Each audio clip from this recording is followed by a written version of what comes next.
So good afternoon everyone. Acha, we can't extend the class after 5 o'clock, is it?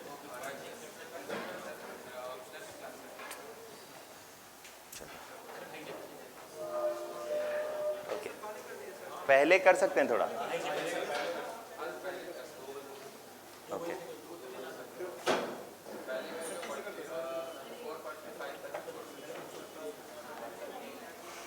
Okay. So I'll see what can be done. Do you have a problem in coming on a Sunday? No problem. Okay. So we'll keep a class on this Sunday also then. Huh? What time? 9 to 10 you have a test. हाँ तो उसके बाद कर देंगे. Class from current affairs. After 2.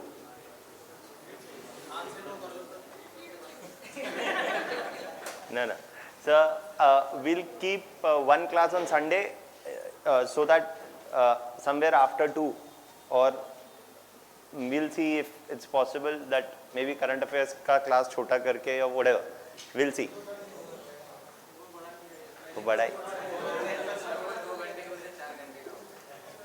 So that I'll see what has to be done. But we'll keep a class on Sunday in conjunction with your current affairs class, somewhere either before it or after it, whatever it is. We'll tell you. Today is Friday, right? So by tomorrow we'll tell you. So that is it. Now, we were discussing about social reforms. Now, in terms of social reforms,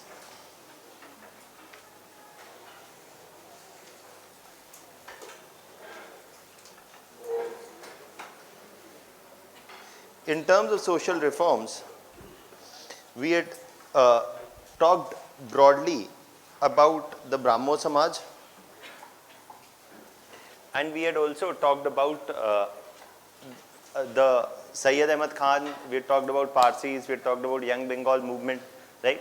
So all that we had talked about yesterday were predominantly some of those who were what we today call as the reformists, okay, who basically had some things in common, okay, and these are what we know as the reformist group.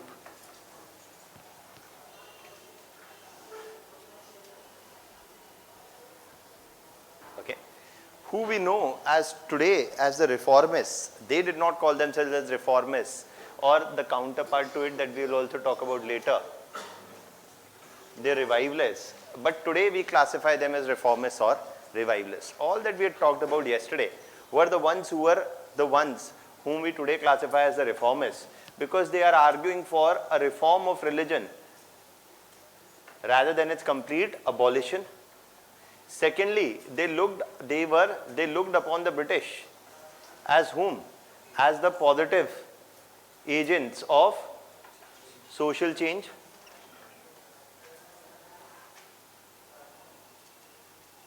They looked upon the British as the positive agents of social change, and see that apart from these two things, they were the ones who were predominantly inspired by Western scientific, political and social developments, right? And they also had another thing in common, that in many a number of cases they had a top-down legislative approach. They had a top-down legislative approach to bring about social change, right? These were some of the common things about most of the organizations that we had talked about. They had relied upon the British, and they had also partly relied upon legislative changes. So these are some of the major similarities between all those who formed a part of the group. Okay. Now next we are talking about a few other organizations that basically were partly different in their approach. The first of them that we talk about is the Arya Samaj.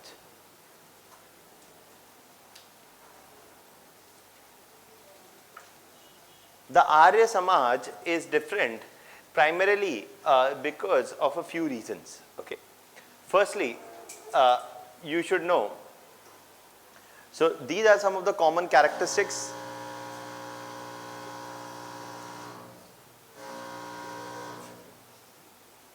So these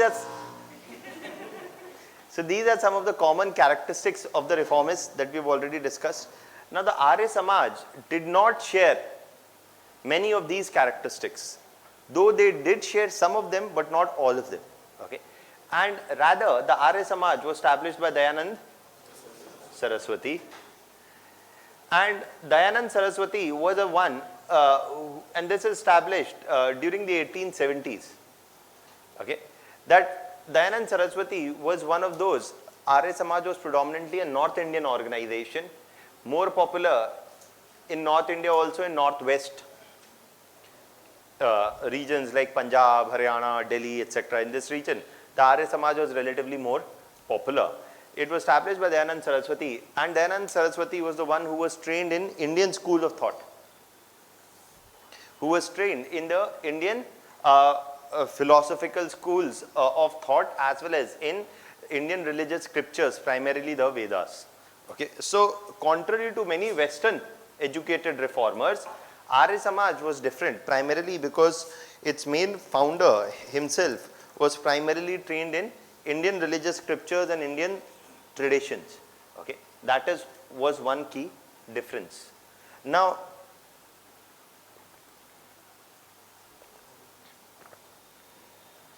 this resulted in the situation that Dayanand Saraswati argued that rationality and reason are not an exclusive preserve of whom? Of the West. Are not an exclusive preserve, are not exclusive to the West. Rather, rationality and reason can be found in Indian schools of thought also, Indian philosophical schools also, and including some of the major texts of Hindu religious thought also, that is primarily what he called as the Vedas. He argued that Vedas themselves were a source of rationality and reason was not coming for the first time to Indian thinking or Indian school of thought from the West. Rather, it can be traced to Indian society itself, primarily to the Vedas. And he argued that Vedas themselves imbibe the ideas of rationality, and this is clear. Why? Because why did he argue that Vedas themselves imbibe rationality? Because he pointed out that a number of social reforms, the reasoning for it need not come from where? West or Western ideas of rationality, but the reasoning for the same social reforms can come from Indian schools of thought, primarily the Vedas. For example, he talks about that the Vedas themselves say that there is only one God, and that is why the Vedas basically believed in the idea that there is only one creator of the universe and then there is one God. So they are not supportive of polytheism. Vedas do not support polytheism. Neither the Vedas support the practice of idolatry. So even in terms of the practice of idolatry, the practice of worshipping idols, Vedas do not support the practices of worshipping idols as well. Because they do not say that God takes any form which is similar to humans, etc. Rather, they argue God is formless body. Okay. So it is in that context, what they are arguing against is polytheism, what they are arguing against is idolatry. But they are saying that this rationality is not coming from the West, because the Vedas themselves say about these things, emphasize against polytheism, idolatry. He also pointed out that the Vedas offer no justification for the practice of sati. So Vedas are also not supportive of any practice of sati. So they argued that for abolition of all these things, we don't need to look to the West. Rather, it is the Vedas which themselves imbibe rationalities, the ideas of rationalities, and they guide what? And they guide what? And they themselves can guide social reforms or a reform of Indian religions. We do not need to look at the West for rationality. So polytheism, idolatry, sati, all these things were opposed, they argue, because the Vedas offered no justification for it. That is why they said that for reforming Indian society, we need to go back to Vedas, where they argued that there may be many a number of religious texts in India. For the Hindu religion also, you have Ramayana, you have Mahabharata, you have Purans, you have Manusmriti, you have Vedas, you have a number of texts. But the only authoritative and the final source of text is the Vedas. For example, sati is a practice that is mentioned in the Puranas, etc. They said no other text enjoys supremacy over Vedas, and what is written in the Vedas is something that will prevail over a number of other religious texts. And just like many other religions have one primary source of text, for the Hindu society that is primarily what? Vedas. Okay. So they are emphasizing rationality also, but not the Western origins of nationality, but Indian origins of rationality. So if they are not supportive of the whole idea that rationality, if they are saying that rationality is not necessarily coming only from the West, what do you think that their attitude will be towards the British? They are not of the opinion that we require the British for any positive social change. Rather, they did not support any kind of a positive association with the British, as they argued that we do not need to look on the West or the British for any positive social change. Rather, the Arya Samaj later eventually was more anti-imperialist in nature rather than pro-imperialist, or rather than pro-British. It was primarily anti-British in its attitude much later. Okay, so that is also something which is there. Now they are also arguing for reform of religion, but their source of rationality is not West. It is Hindu religious traditions and Hindu scriptures like the Vedas. Now why is this important? We often say that revivalists argue about, what revivalists propagate is the idea of cultural nationalism. Now, what do we mean by this? What is cultural nationalism? Anybody? Anybody studying political science? No? Evoking cultural symbols to unify people. Okay, that you evoke certain cultural symbols to unify people and raise a nationalist consciousness amongst them. That is what is cultural nationalism. Yes. For example, you look at Italy. Under Mussolini argued that Rome historically was the center of European civilization. Rome was the cradle of European civilization, and Rome was a part of Italy. In fact, Rome was the one from where civilization originated in modern day Europe. So what do you think? Is Rome great or not? Yes? It is the cradle of European civilization, the birthplace of European civilization. It is a place with a great history and great culture, etc., etc. And it is a part of Italy. So if Rome is great, then people who live in Rome are also great. And they are whom? Italians. So Italy is great or not? Yes. So Italy is a great superior civilization, and it needs to what? Revive itself. It needs to regenerate itself and achieve greatness. How will it achieve greatness? By capturing more colonies.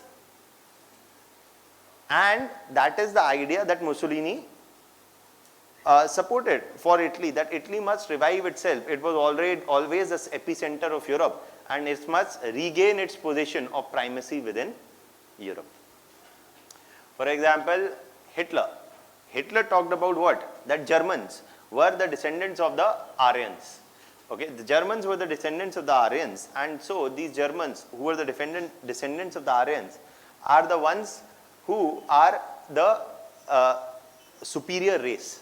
Okay, that Aryans are a superior race, and Germans who were descendants of Aryans, so they are also a superior race. And because they are a superior race, superior is always a term which is relative, meaning people around them who are not German in origin or who do not come from the same racial stock, they are what?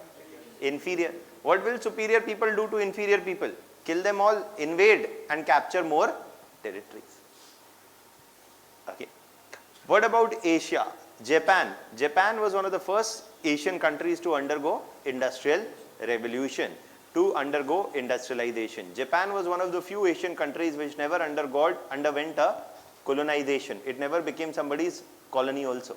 So in that context, Japan was also the one which was one of the first Asian countries to move towards what? Industrialization. And also Japan argued that why were we never colonized? Because of the shogunate or the shoguns. And what?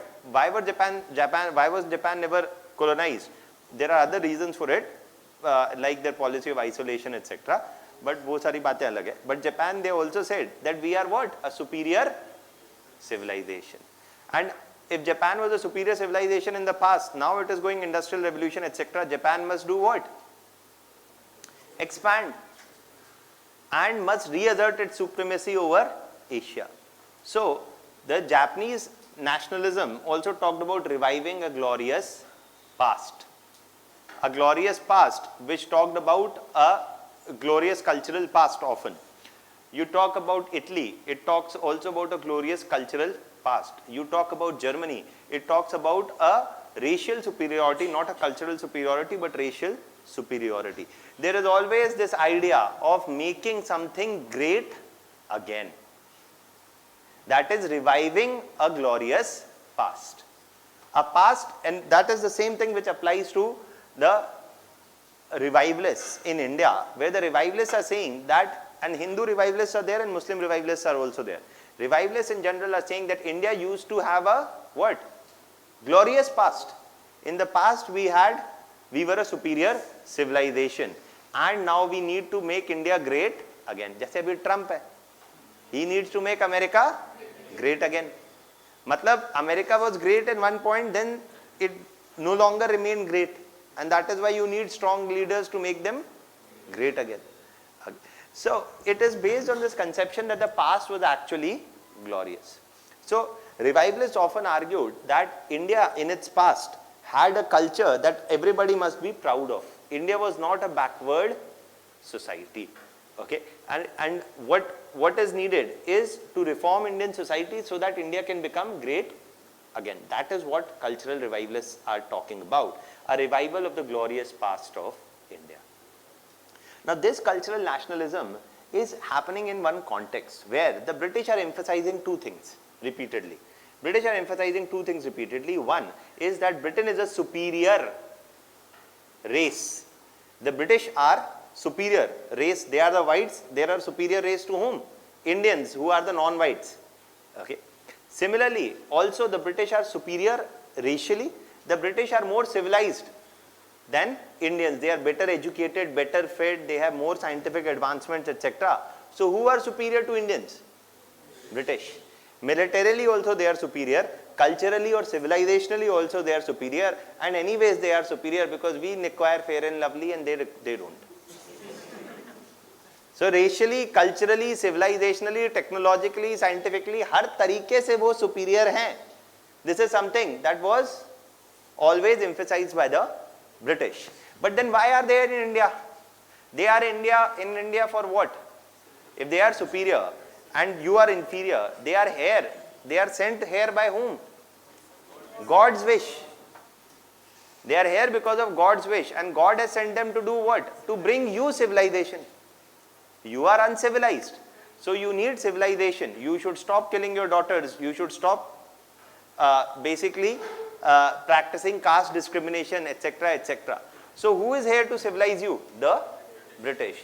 The British are not coming India to economically exploit Indians. Rather, the British are anyway superior. They don't need the Indians. Rather, Indians need British. So that because without British, Indians will never be civilized. British are on a civilizing mission. They have taken the burden on themselves to civilize you unbarbaric people. That is what was the idea propagated by the British. And in that point of view, reformists looked upon the British as positive agents of social change. So this gave more partly fuel to the fire. This partly gave more fuel to the British assertion that they are superior. Okay? But the revivalists are saying what? Ye nahi hai. India was a glorious civilization in the past.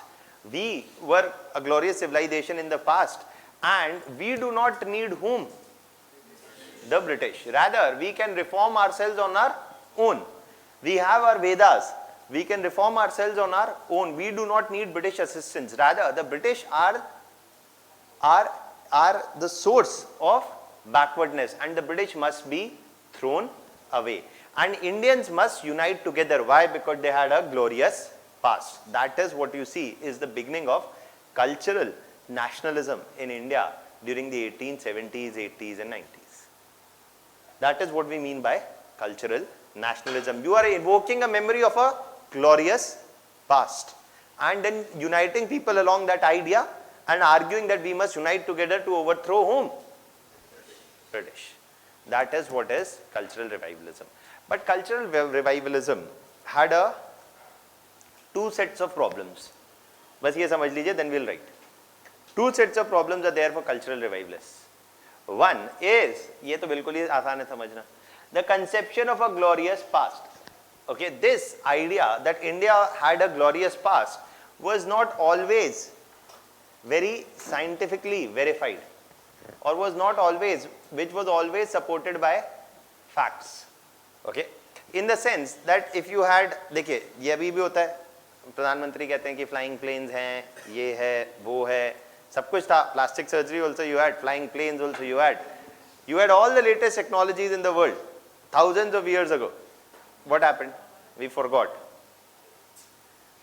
You knew how to fly planes, you had flying planes, missiles also, this, that, etc. Everything you had, plastic surgery, everything you had. What happened to that technology? You forgot the technology. What happened? There is no, often many claims about, देखिए आज तक किसी country के leader ने ये नहीं कहा कि our past was not glorious. आपके घर वालों ने कहा कभी कि हम तो निकम्मे थे, तुम ही कुछ कर लो, हमने तो ये किया था, तुम भी कुछ कर लो. Right? So the past is always glorious. For everybody, past is always glorious. Okay? But whether there was enough evidence or material evidence to prove that the past was as glorious as it was being claimed. Yes, in ancient India, there were elements of scientific advancements in basic mathematics and science, such as the invention of the zero or the decimal system and many such things. But does that mean that India had too glorious a past, or what exactly do we mean by a glorious past? It's something that was never clarified. So many a number of claims made by revivalists did not have too strong material evidence or scientific basis also at times. That was one problem. The other thing was that which part of the past was glorious? The Hindu revivalists argued that ancient India was a glorious period.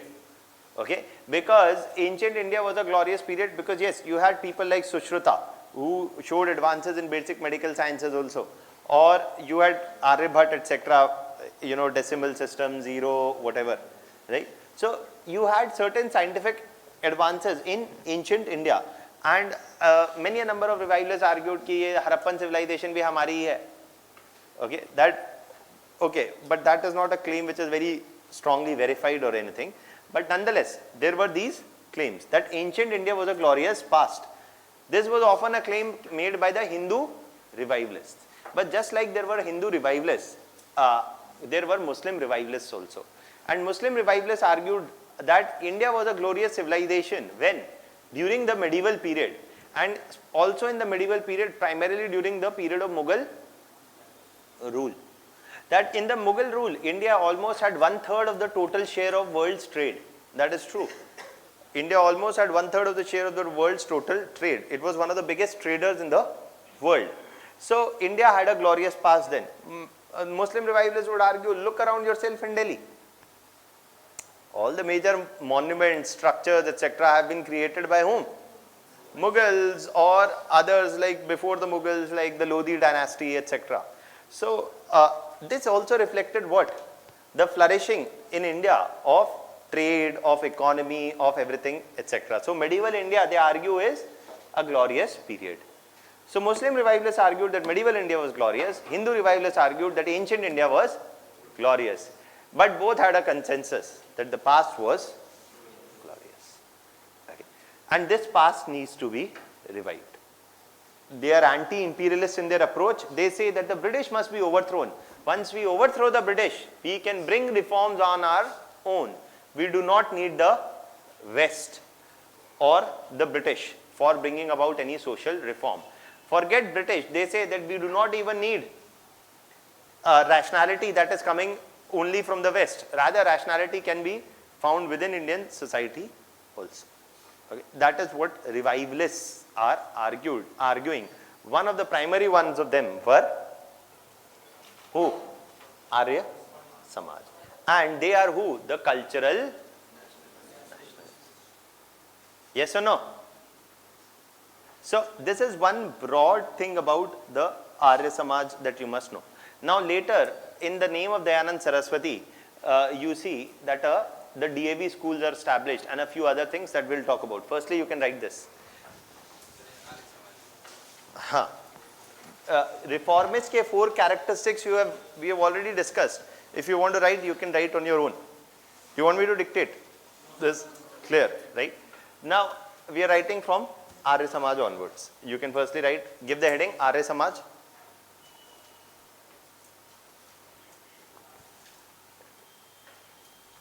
Arya Samaj was essentially a North Indian organization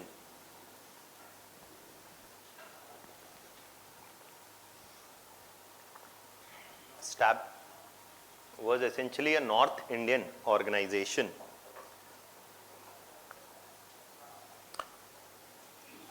started by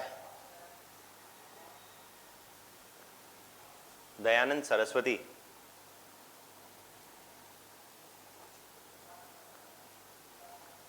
during the 1870s.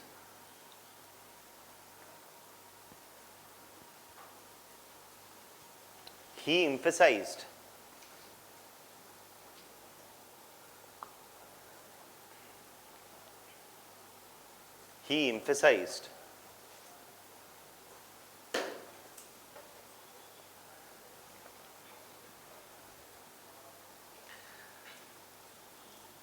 that Indian religious texts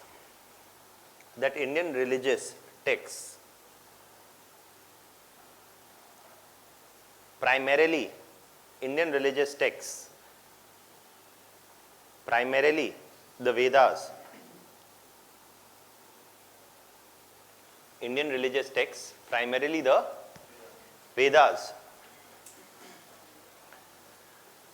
were a source of rationality,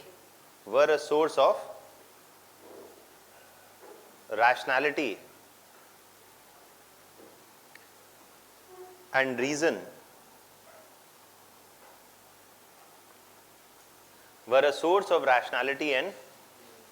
reason,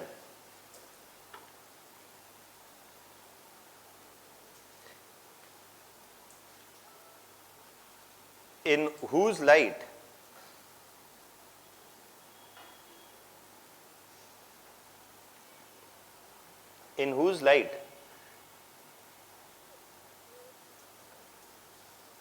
Hindu religious practices could be subjected to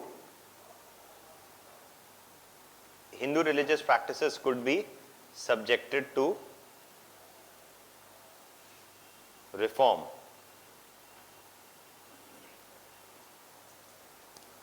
For example, point A, he supported or the Arya Samaj supported the abolition of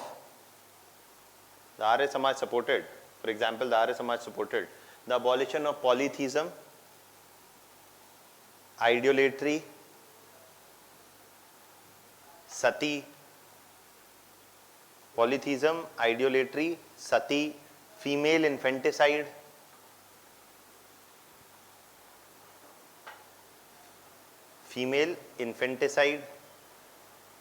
and the abolition of untouchability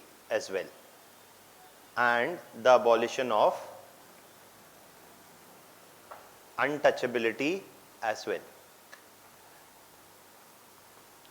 Please note this point, that it is not demanding the abolition of caste system. It is demanding the abolition of untouchability, because they say that in the Vedas there is no mention of untouchability as a separate group. Okay, in the Vedas there is mention of the 4 varnas, but not any mention of the whom? Untouchables. But if you remember, I had told you yesterday that untouchability was not the only problem. It was the worst of the problems. But it was perhaps not the only problem in the caste system. What was also the problem with the caste system was that you will always remain a chemical engineering student in the caste system. So in that context, the caste system, कभी नहीं भूलेंगे जीवन में कि caste system का essential problem है कि आप computer science में नहीं जा सकते. That is that the caste system is hereditary, rigid and fixed. Okay, and so basically for this the response of the Arya Samaj was that no, according to the Vedas the caste system can exist, but it must not be hereditary, rigid or fixed.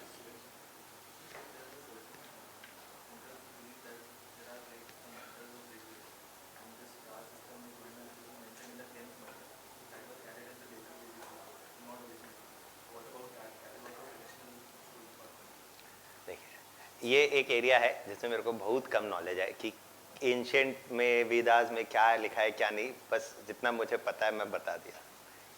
इसके आगे मैं I don't profess what you are saying, you know, these are all things only people who have studied this in considerable depth can tell.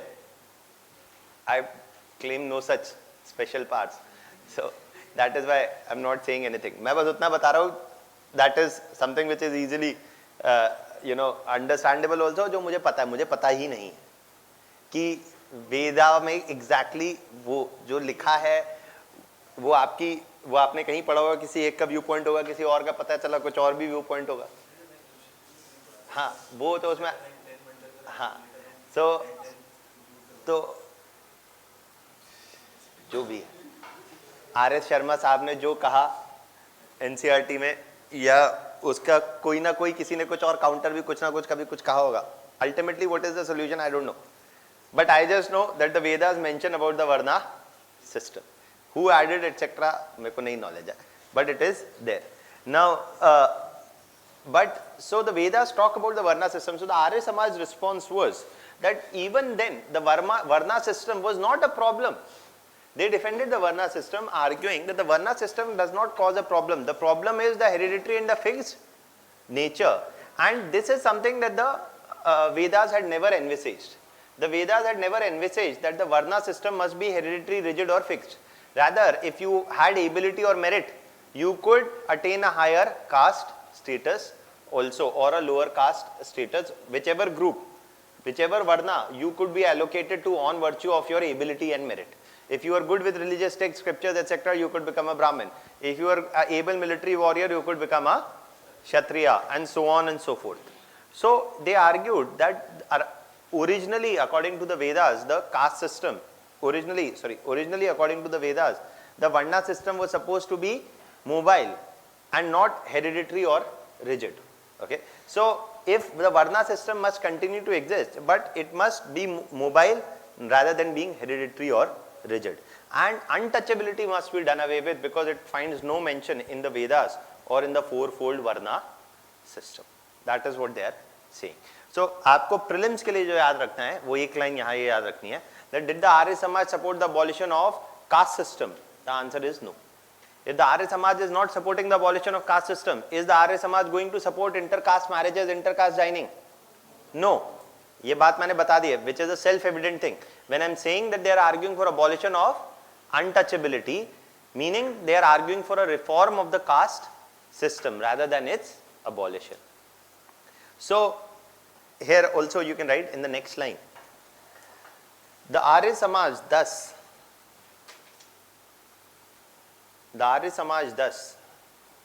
argued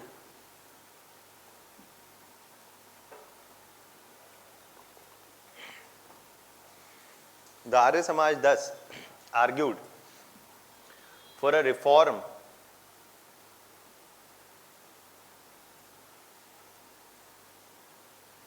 of caste system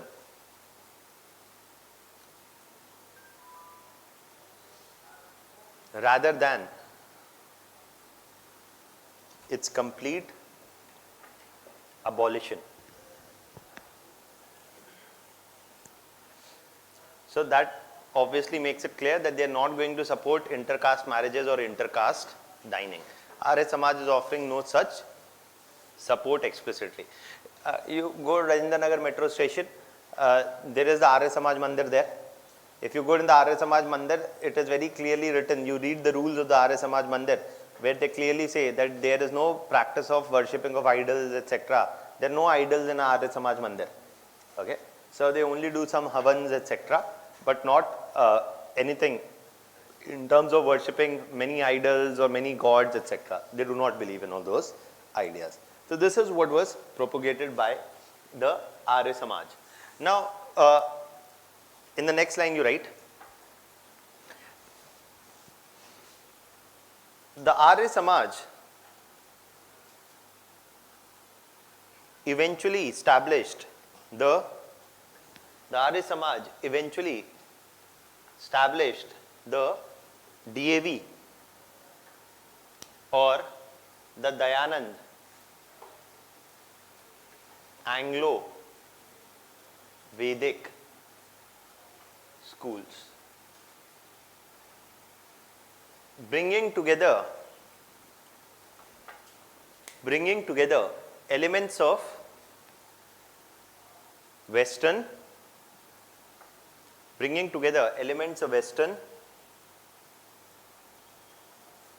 education,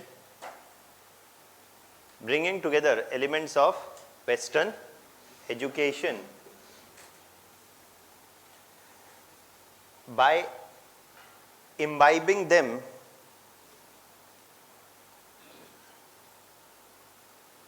in predominantly Indian schools,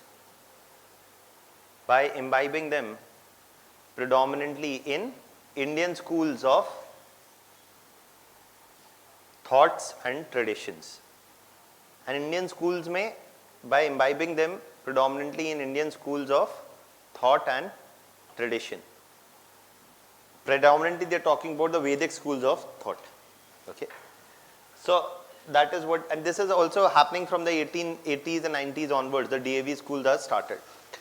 Now, in the next line you write, the Arya Samaj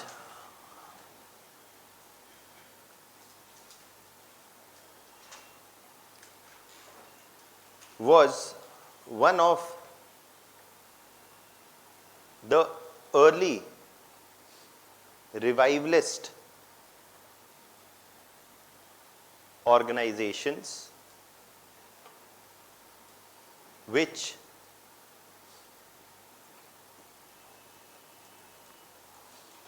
supported the emergence of cultural nationalism as point number A. Now iske andar we'll write 2-3 points, okay, which will be certain common characteristics of whom? Revivalists. As point number A, they envisioned as they envisioned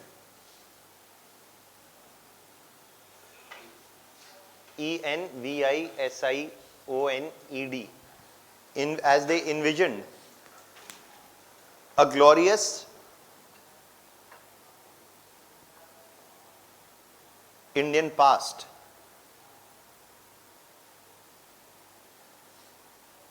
which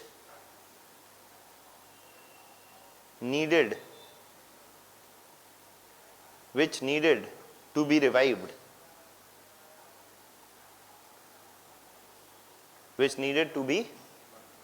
revived, They envisioned a glorious cultural past which needed to be revived.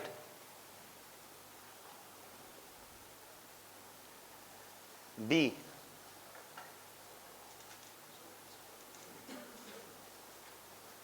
they argued that rationality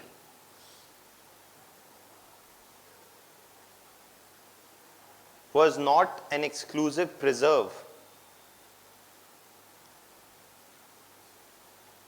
That rationality was not an exclusive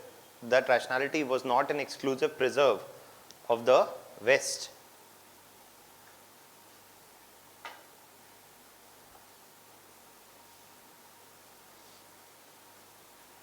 And Indian religious texts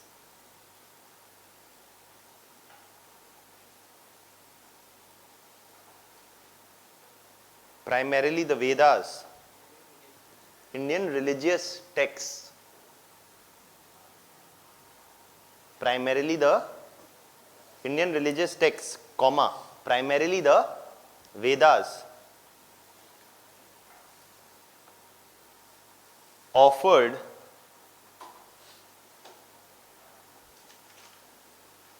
a important source of rational thought. Offered an important source of rational thought. Point number C. They did not view the British as positive agents of social change. They did not view British as positive agents of social change, and rather argued for their what? And rather argued for their overthrow.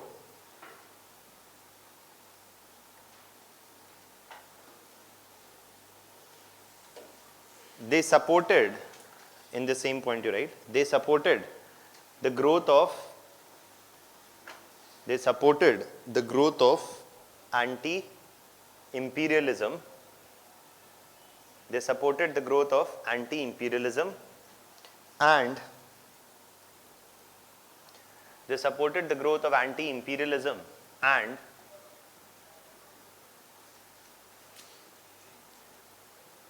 were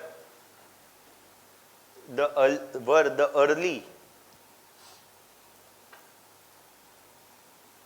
nationalists in this regard.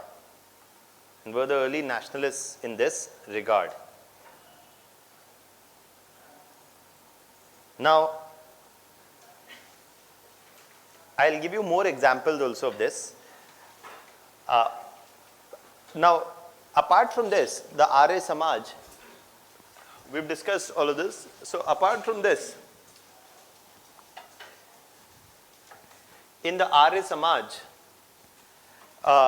later during the 1890s, rather than, right now they're picking up all the issues related to women, caste groups, religion, etc. You see they are reaching more or less the same conclusions that who has reached? The Brahmo Samaj, but from a different source of rationality. And that difference is crucial. एक हम एक joke मारा करते थे that if you have seen the documentary After the Floods or Before the Floods, which is that? I am not remembering its name. Before or after, I don't know. But the floods. It is narrated by DiCaprio. It is a documentary. Okay, and it's a very good documentary about climate change, etc. So the joke used to be that in this movie, DiCaprio is arguing that US must give up beef. US must give up beef, and even if half of the US population gives up beef and moves from beef to chicken, it will reduce CO2 emissions very significantly. Why? Because the higher in the food chain is the organism, the more, see, it's basically that 10% rule. आपने पढ़ा है energy pyramid में. So the more higher up in the energy pyramid you eat somebody, that is a more inefficient source of energy. आप पेड़ खाएंगे तो उसका CO2, आपका CO2 emission कम है. अगर आप चिकन खाएंगे तो ज़्यादा है, आप बीफ खाएंगे और ज़्यादा है. Okay, the higher up you go etc. That is how the food chain operates, right? 10% is only transferred to the next level, right? A large amount of it is dissipated, right? So that is the logic. So that is the logic behind arguing, why many are arguing that the Western world needs to change its meat consumption lifestyles also, and move partly away from certain categories of meat to other categories of meat, or lab grown meat, this, etc. A lot of things the West is looking at. हमारे वाले भी कहते हैं that we should give up beef, right, etc. So both are arguing for the same thing. Logic क्या है? One has a more religious logic, or that this may be offensive, etc. Other is arguing from the viewpoint of climate change. So I'm just saying that what demand you make is one thing, but what is the rationale driving the demand is also something that goes into consideration as to determine what is your view. So somebody में से हमने तो पहले ही बताया था, आप नहीं माने, अभी वो अंग्रेज बोल रहे तो आप सुनने के लिए तैयार है.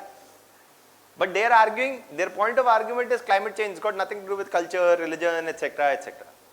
So that is there. Now चलिए, लेकिन ये मूवी मैंने इसलिए बताई कि आप देख लीजिएगा, it's a good one, it's a good documentary. देखिए अभी आप यूपीएससी में है तो मूवी डॉक्यूमेंट्री ऐसी देखा करिए जो can do value addition for your preparation also. Okay, now या yeah, the Arya Samaj in terms of are broadly supportive of almost all the things that has been supported by Brahmo Samaj also, but except on the fact that some of the issues related to in the light of some of the things related to inheritance rights of women, on these issues they were also silent. Okay, they did not openly advocate support for women inheritance rights in property, etc. That is there, but largely they are making the same demands. Widow remarriage.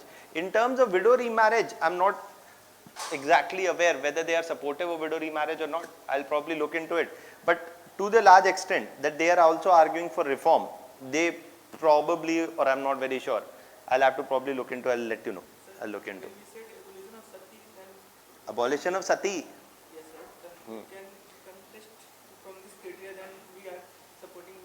Yes, from the viewpoint largely that if there is no explicit mention that the Arya Samaj, in all the places that I've read, there is no explicit mention that the Arya Samaj opposed widow remarriage or was not supportive, and the fact that remains is that they did support the abolition of sati. So, but then कोई ज़रूरी भी नहीं है कि everybody who supports the abolition of sati supports widow remarriage. अभी क्योंकि फिर ऐसे महिलाओं की फिर से शादी कैसे हो सकती है? I'm not really aware whether the Arya Samaj openly supported widow remarriage or not, but yes, they openly supported the abolition of sati. Right? That is there. अभी मेरे को नहीं पता है तो मैं उस पे आप yes, logic would say कि but जीवन में ऐसी कई चीजें होती हैं that logic only goes as much, not necessarily. I'll probably look into it and I'll let you know in the next class. Tomorrow I'll let you know, explicitly check if it is written somewhere, anything on widow remarriage. Okay. Now, this is something that is there. However, during the 1890s, after the death of Dayanand Saraswati, during 1890s, the Arya Samaj picked up a other set of issues also. Apart from these issues, during the 1890s, the Arya Samaj picked up a few other issues also, and they formed what was called as the Gau Sangrakshini Sabhas, or the cow protection societies. Okay, where they basically argued that cow is a holy animal for the, but if you go for example and read, and this is pretty sure I am, though I have not read, that many a number of Vedas etc. have Rig Veda etc. and a number of other Indian religious texts have time and again argued that the upper caste also did consume beef at certain points of time in history, and it was considered a royal practice. Okay, that only the upper caste could have beef. अभी क्या है ये नहीं पता मेरे को, क्यों था क्या था नहीं मेरे को पता, but they argued that cow is one of the religious animals and one of those which is considered sacred by Hindus, and to that extent this is something that that other groups must also refrain from, and the other groups are also partly whom? Muslims. Okay, that Muslims must also refrain, upper caste anyways do not support beef eating etc. There is another book जो मैंने कभी खरीदी लेकिन पढ़ी नहीं, but the excerpt of the book clearly mentions the myth of the holy cow by D.N. Jha, of the holy cow. कहते ये आपको भी पढ़ने की कोई जरूरत नहीं है, but I'm just saying that within Hindu society also there have been different interpretations of whether cow is a holy animal or not, or when did it exactly. People have tried to trace its origin, but nonetheless during the 1890s the Arya Samaj argued that this was a holy animal and Hindus and even other groups must refrain from killing cow, and for their protection they formed the cow protection societies. During the 1890s they are also starting the Shuddhi movements, and these Shuddhi movements were partly a response to other movements also that were happening at the same time, and which is a response and which is a counter response I have no knowledge, है ना, कि कौन का action था किसका reaction था, है ना. So this is a debate I am not getting into, but the Shuddhi movements were happening at the same time, while there were other movements like the Talibag and the Tanzim movements. The Talibag and the Tanzim movements. And the Talibag and the Tanzim movement and Shuddhi movements are saying what? Religious reconversion. Those have moved away to other religions. They must come back to their respective religions. So Hindus, those who have converted to other religions, must come back to Hinduism. Hindu, and anyways, according to this view of the Arya Samaj, there is no religious conversions that they are doing. Rather, they are doing reconversions. They are saying that all of those who were here were Hindus. It is only those who have migrated to other religions must come back. So they are not doing conversion, they are only doing ghar wapsi. So that is what is there. So religious reconversions, that is what the Shuddhi movements was there.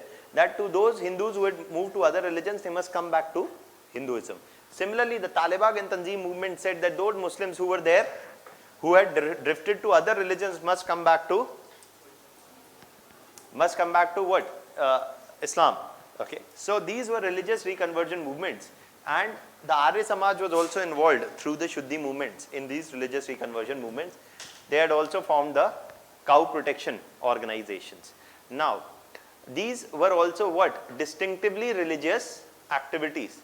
And this shows what? That during the 1890s, what do you think? During the 1890s, there would be religious tension or not? Yes. It is not that only the British are responsible. This is also one of the mentalities of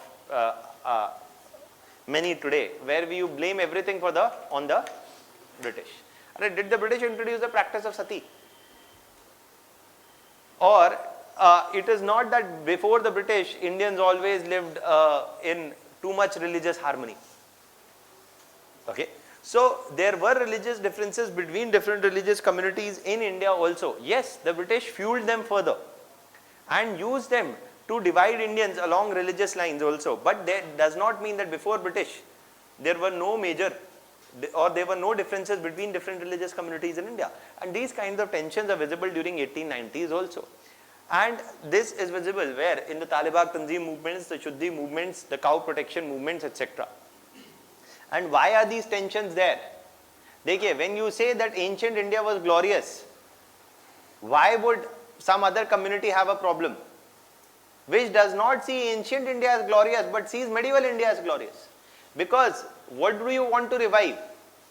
Glorious part of your past or not? That is what you want to revive. Dekhiye, aisa samjhata hu. Abhi what I am telling you is important. Okay? What I am telling you now, I am not going to dictate. But I am telling you primarily because again, it will help you develop a broader outlook about nationalism also. Okay, that when you say, ये आपने political science में कहीं ना कहीं सुना होगा multiculturalism, है ना, कि तो दो शब्द उस पे, है ना. So Basically, what you see, the problem with cultural nationalism, when we say nationalism, we can say that there can be two types of nationalism. Secular nationalism. This nationalism basically is saying that we all are together. Why? क्योंकि हम सबको कौन लूट रहा है? British are imposing high burden of taxes. British are destroying Indian industries. British are responsible for the economic crisis of Indians. So we must unite together and we will overthrow the British. A nationalism which is arguing that we all are a part of one community, which is relying on evoking a sense of nationalism amongst all of us, squarely based on what? Political and economic issues or economic demands. That is what is secular nationalism. But what is cultural nationalism? I can say कि जिस तरीके से राम ने रावण का वध किया था, just like Ram fought against injustice and threw away Ravan and ended his evil rule, we must throw away the evil rule of the British. What am I doing? I am evoking a certain cultural symbol of a particular religious community, and I am arguing that just like he fought against injustice, we should also fight against injustice. Okay? So what I am doing? Using cultural and religious symbols. But this is based on an assumption that firstly you all believe in Ram. तो आज के time कर लेना चाहिए. Secondly, you all believe in Ram firstly, and you all see him as an individual who did right by taking on Ravan. Or you may evoke other symbols also. Now the problem with this kind of an assertion is that in a multi-religious society, in a multicultural society, for example, you may have different religions and different cultures. Which symbol do you want to invoke? Suppose, for example, if say ancient India we say is a glorious past. हाँ, आपने भी बोला ancient India is glorious, मैंने भी बोला ancient India is glorious. You know why ancient India was glorious? Because we had such ancient languages like Sanskrit, etc., which were very scientific languages, and these could muster in large amount of information in few words. Okay, so yeah, so I say, okay, that is why ancient India is glorious. No, ancient India is glorious because Tamil is a great language, has existed for thousands of years, and was a language shared across many regions and territories. And that is why, yes, ancient India is glorious because Tamil is a great language. तो आप बोलेंगे sir problem क्या है तो ancient India glorious. If India is becoming great again, what will you say? That in a glorious India, which should be India's national language? Hindi. And I will say, which should be India's national language? Tamil.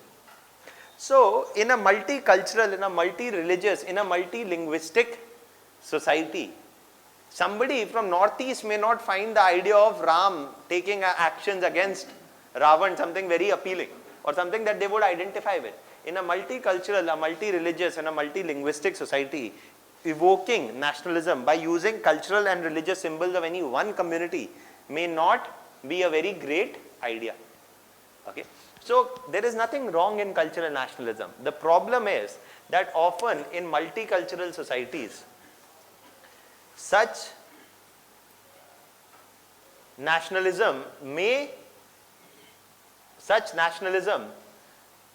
be unsuitable or may sideline the culture, the religious or the linguistic identity of many groups.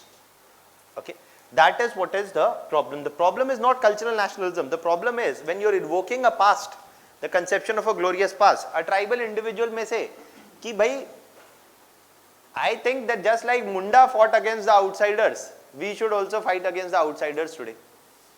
So he may evoke a part of his culture which others may not find much resonance with.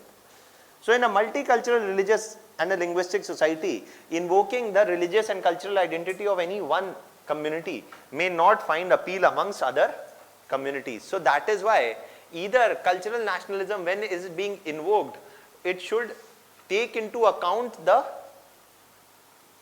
multiple cultures, languages, etc. So you can say we are the son of Ram, we are the son of Birsa Munda also, we are the son of this, that, etc. हर तरफ से एक एक को पकड़ लीजिए और बोलिए that just like all of them fought against injustice, we will also fight against injustice. Either you can do that, or you stay away from evoking religious and cultural symbols and ideas. Largely, you can base your nationalism on this issue. You can focus on Ambani, you can focus on Adani, you can focus on Rafael, not on Mandir kahan banega. So that is the, so that is more of secular nationalism, staying away from religious issues. I am not saying that one is better than the other. ये फालतू की debate में घुसना ही नहीं है, that which is better. But in a multicultural society like India, you should be aware of the fact that evoking cultural and religious symbols must also take into cognizance or recognition the fact that certain symbols may not find appeal in some areas, etc. That is what is there. Okay, so this is one of the problems with cultural nationalism. It may be less suitable for multilinguistic and multicultural societies, and Europe in 19th century was not multicultural. Europe in the some of the first, देखिए जब आप world history पढ़ेंगे तो समझ में आएगी ये बात, इसलिए बता रहा हूँ. France was formed on the idea that French people, one language, people who speak the same language, come from the same religion and come from the same culture, will form one nation, and that is France. The French speaking people living in the areas and all often coming from the Catholic religion of Christianity and living in the same areas will form France. Similarly, German speaking people will unite together. Similarly, Italian speaking people will unite together. Most of European nationalism was taking birth in a society which was realized upon the idea of one nation, one language and one identity, which is not the case in India. It is a one nation with many languages, with many religions, with many races, with many cultures. So Indian nationalism is not merely a blind imitation of the West. Okay, वो एक अलग पूरी और कहानी है. Okay, where you look at views of Tagore, Gandhi, etc. But I am telling you that our nationalism, बस आप इतना याद रखिए, is not based on an idea which is monolinguistic or mono-religious or monocultural. Rather, it is multi in every way. Okay, that is there. So multiculturalism may be a new thing for the West, but it has always existed in India. Why is it a new thing for the West? When you have globalization, free movement of people, goods, ideas, religion, today more than ever, the West is also dealing partly with the same set of tensions, isn't it? So कोई बात नहीं आगे, लेकिन this is something which is there. So what is the early revivalists doing? Cultural nationalism. Yes. If someone is advocating that we should establish the Ram Raj, does it amount to the cultural nationalism or does it amount to the secular nationalism?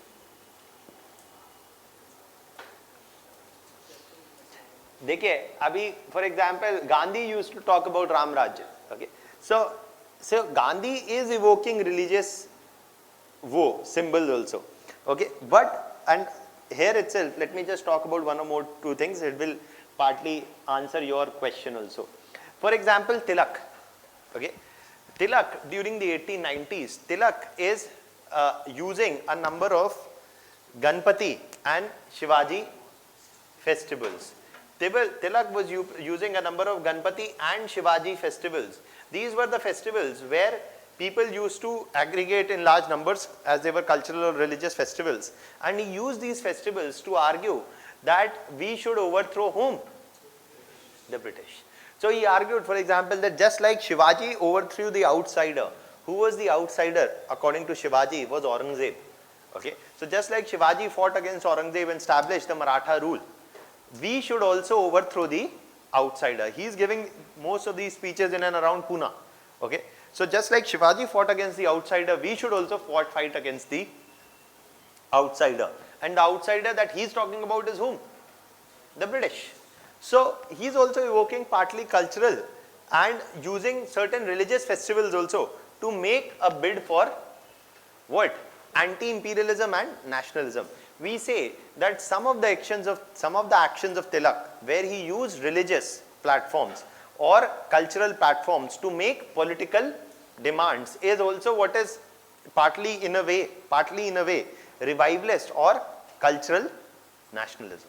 That is what we are saying. Now, that is what I am saying, that evoking cultural ideas or symbols essentially is not a bad idea.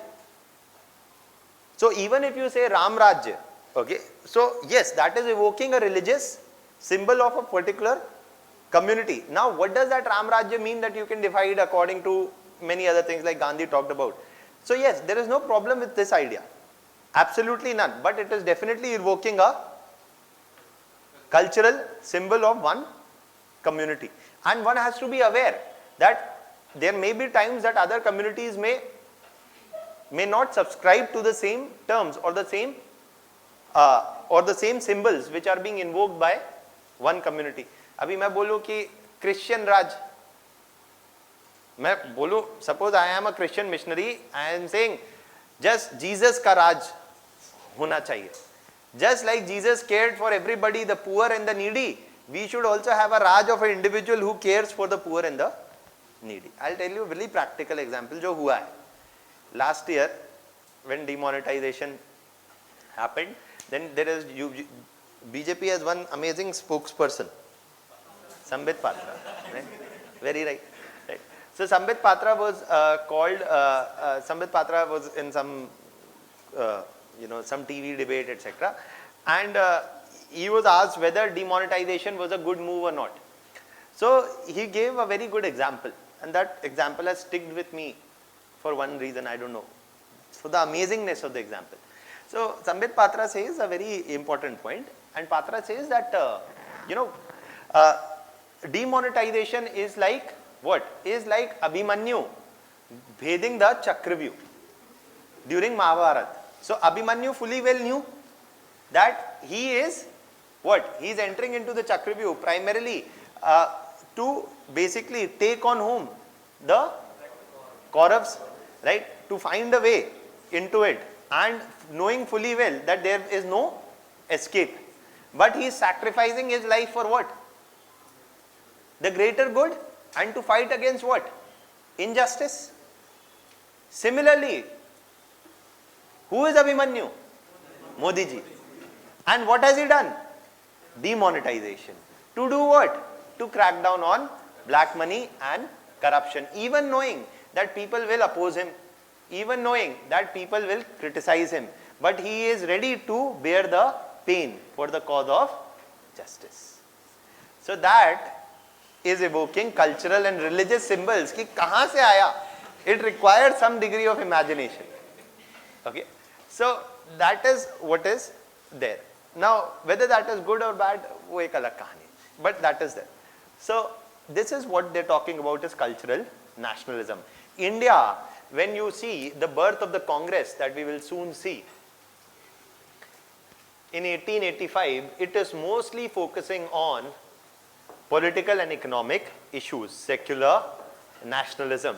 Whereas the nationalism invoked by a number of other cultural organizations also, they were of a more like the Arya Samaj or the Talibag and Tanzim movements. They were also other cultural nationalist organizations also. For example, amongst the Muslims also, there were organizations like the Wahhabi, like the Faryazis. The Wahhabis and the Faryazis, they argued that the British rule is also, that the British rule is a problem. It must be overthrown. Why? Because they interfere with the religious beliefs and practices of Muslims. They are the source of backwardness of Indians and they must be overthrown. And Muslim revivalist organizations also argued for the overthrow of British, and they were the Wahhabis, they were the Faryazis. They are also arguing, फिर वही बात है. What are you, both are talking about the overthrow of British, but the justification offered is different. Okay, and it has even bigger differences that we'll come to later. Okay, that will come to later, but ये एक broad thing, that is what is there about cultural revivalists. Okay, So is cultural revivalism a good thing or a bad thing? The thing, it's not that it is a bad thing. Okay, it is not categorically, it's not that the revivalists only had nothing to offer to Indian nationalism. Revivalists had something to offer to Indian nationalism. While the upper middle class was blindly supportive of the idea that there was nothing of significance in, or the upper middle class was blindly supportive of the idea that only the West could bring what? Civilization, or only with Western support we could bring reforms. The revivalists argued that India had much to be proud of in its own past. Okay, so yes, cultural nationalists imbibed a certain degree of self-confidence amongst the Indian masses, and that is a good thing. But at the same point of time, they had a problem. The problem was that it exposed the religious contradictions within the Indian society, and often such cultural nationalism had a religious tinge. Okay, often such cultural nationalism had a religious tinge, which exposed the religious contradictions within the Indian society. Now, I am not saying that this is responsible for partition. है ना, अभी partition में मत जाइए, अभी बहुत दूर जाना है हमें partition के लिए, है ना? Also depend on the intention of the propagandists who want to convey their message. Yeah, in the modern times, the BJP culture nationalist view is different from what Mahatma Gandhi is said. नहीं, I am not saying that Gandhi is a cultural nationalist. अभी गांधी पे मत आइए, गांधी पे आएंगे. अभी गांधी का entry नहीं हुआ है, अभी गांधी पे रुक जाइए, उधर मैंने गांधी का नाम नहीं लिया, अभी यहीं तक, अभी गांधी के पहले की बात चल रही है. That is that. अभी रुक जाइए ना, गांधी पे आए तो फिर जब बात करेंगे तब बात करेंगे वाली बात. Okay, so you can please write down first. देखिए, there is a reason why I am spending so much time is that you can use these ideas in many other places also. Okay, so some of these ideas you will not find in your history textbook, some you will find in social issues के books में, some you will find in political science में. तो लेकिन वो सारी चीजें आप कहीं ना कहीं यूज कर सकते हैं, provided you are aware of them.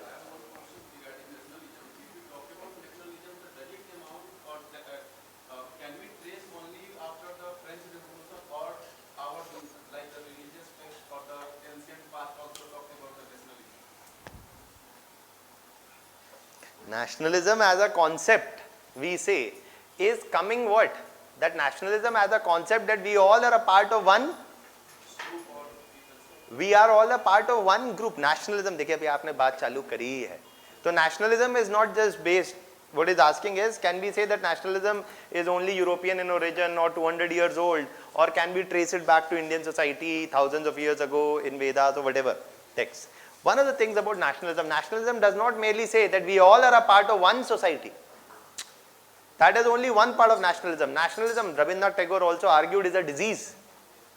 And nationalism is often based on a definition, not just that we all are a part of one community, but there is another, there is the other, who is not a part of this nation. Nationalism as an identity, देखिए, the whole world is one big family, Vasudhaiva Kutumbakam. So then we are all a nation. That is what the Vedas talk about, that we are all one big family. तो ठीक है, फिर क्या India, क्या पाकिस्तान, सब Europe अलग अलग कुछ नहीं है, सब एक ही नेशन है. That is not what nationalism that we are talking about. Just वही शब्द यूज करने से, that is not the context of nationalism. Nationalism today is often, as Tagore identified, was always defined and often defined in opposition to the other. Indian nationalism carries a certain amount of resonance only when there is some amount of American nationalism, some amount of Pakistani nationalism, European nationalism, British nationalism, French nationalism, etc. कहाँ आपको अपनी nation की identity याद आती है? जब आप America में हैं, तब आपको कैसे आइडेंटिफाई किया जाएगा? बिहारी नहीं, इंडियन. जब आप इंडिया में हैं, are you identified as a Indian? You are often likely to be identified by your gender, by your caste, by your language, by your region. So nationalism is one of the many identities, and this is a relatively new identity that we have come up with today, based on the idea that people who come from the same region, same territory, same language, etc., often are the part of one nation. And nationalism is always of a competing nature. One nationalism often exists in competition with the other. Okay, so that is why there is no such idea that that is why we say that Modern nationalism in the modern sense is only 2 centuries or so old, 250 years or so old. Do not take it back to the ancient history or anything of that sort. That is there. Okay. Anything else? You can first write down.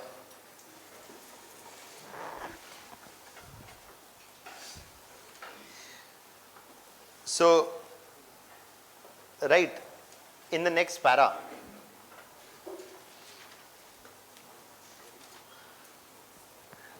the Arya Samaj during the 1890s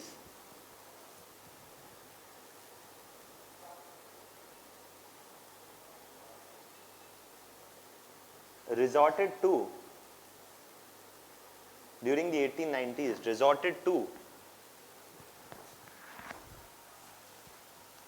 the Arya Samaj during the 1890s resorted to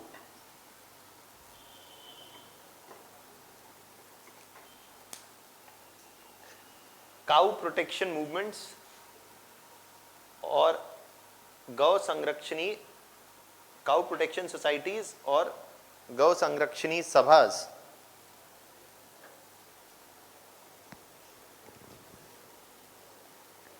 and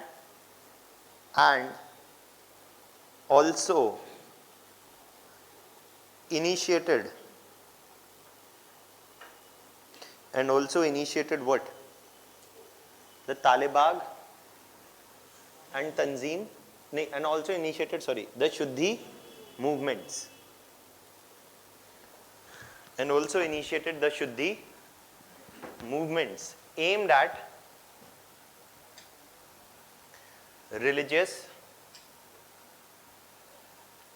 and also initiated the Shuddhi movements aimed at religious reconversions.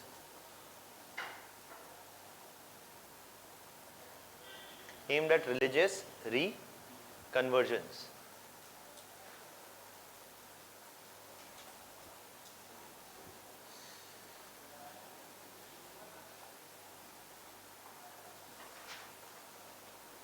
Next heading you give assessment of Arya Samaj. हमने ब्राह्मो समाज के बारे में बात की थी ऐसी, right? Assessment of the Brahmo समाज. Why am I writing this? Why are we writing it like this? क्योंकि they can give you a question like this: evaluate the role of 19th century social reformers. So 19th century social reformers, if they ask you to evaluate the role of, then you should broadly write about reformists and revivalists, okay, and argue about what has the role played by both of them, okay. So you can write an assessment of the Arya Samaj. The Arya Samaj evoked a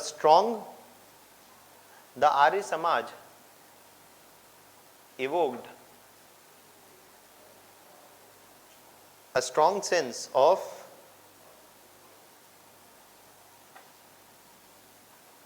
cultural nationalism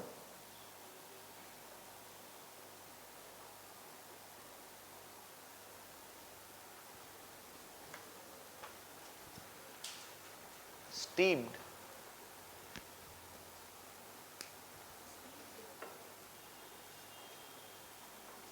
in the conception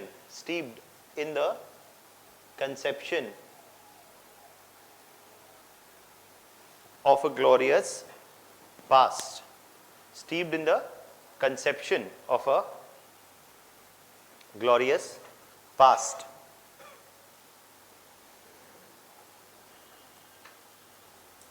However,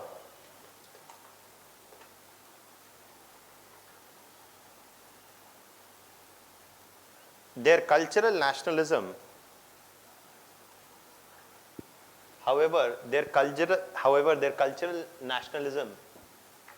was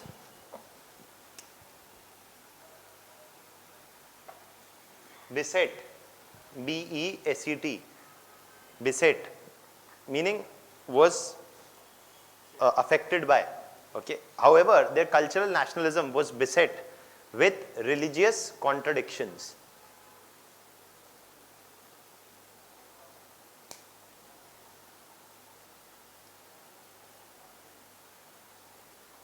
as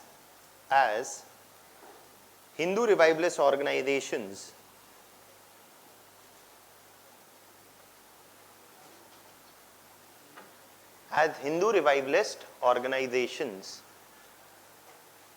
conceived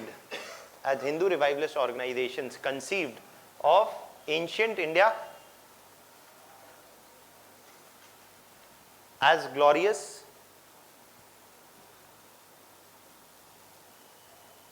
whereas Muslim revivalists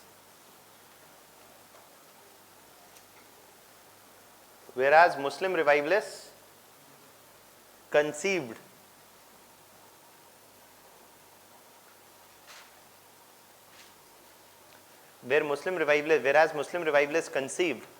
of medieval India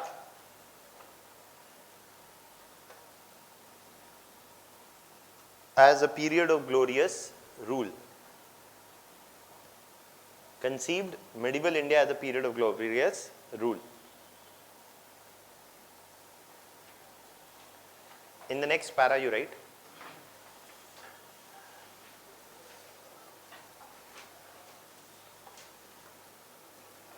moreover,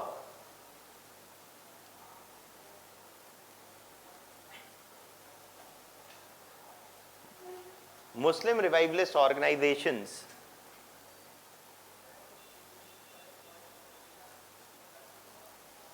also initiated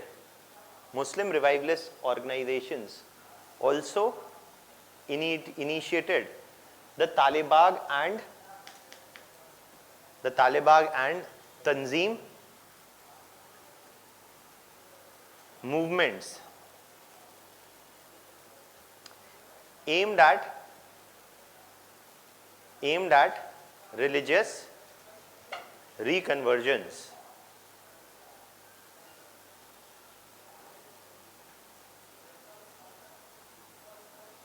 Which made the atmosphere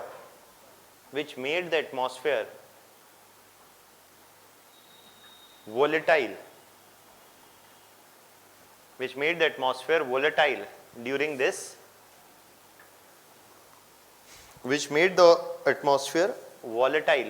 this period. That is something that they're doing in the 1890s. Okay. Now the next thing that we are talking about, this is all that you need to know about the Arya Samaj.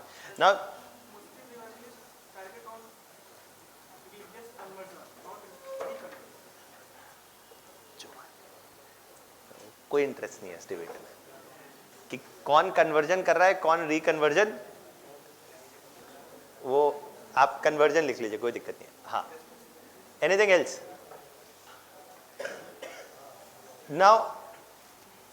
Now this is something that we've done about some of the major organizations till now. Okay. Now one thing that I've not told you about Tilak here also. Tilak ke बारे में everything you need to know. Okay.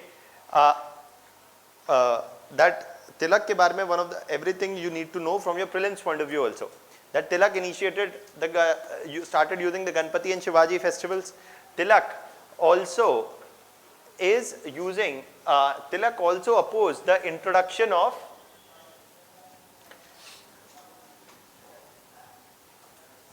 okay, you can write one more okay, let it be, we'll write that later. But one of the things also about Tilak that you must know, or you can write that separately in the corner, that Tilak opposed the introduction of the age of consent bill.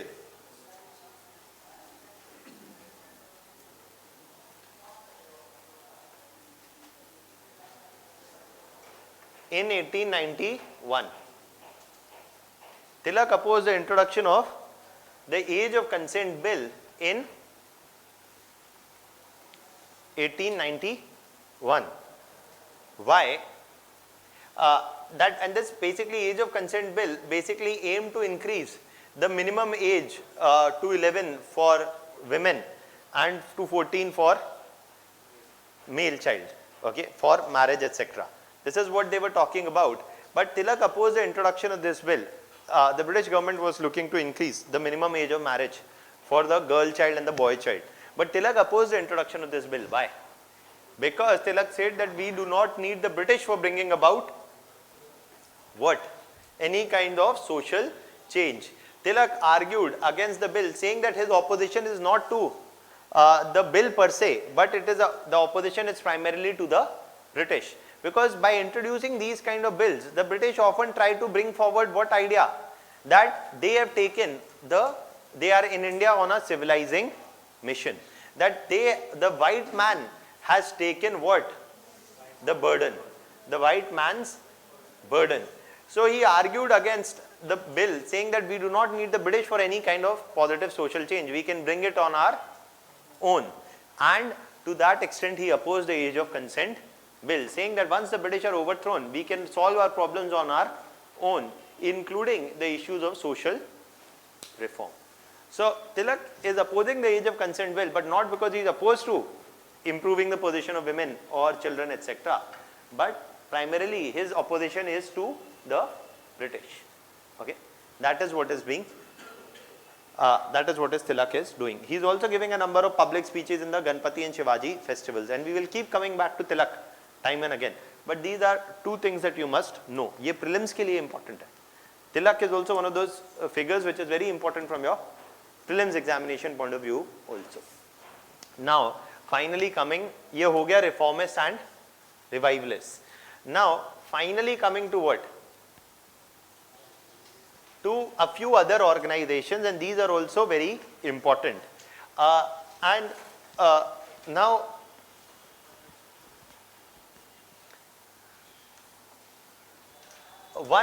first one that I am talking about is whom? Is Jyotiba Phule and Savitri Bai Phule. This you can write with me. Okay. Jyotiba Phule and Savitri Bai Phule.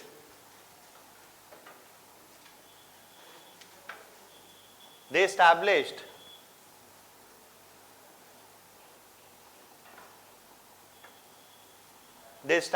in the 1870s in and around Pune what is called as the Satya Sodak Samaj. Satya means truth, Sodak means seeker. Truth Seekers Society.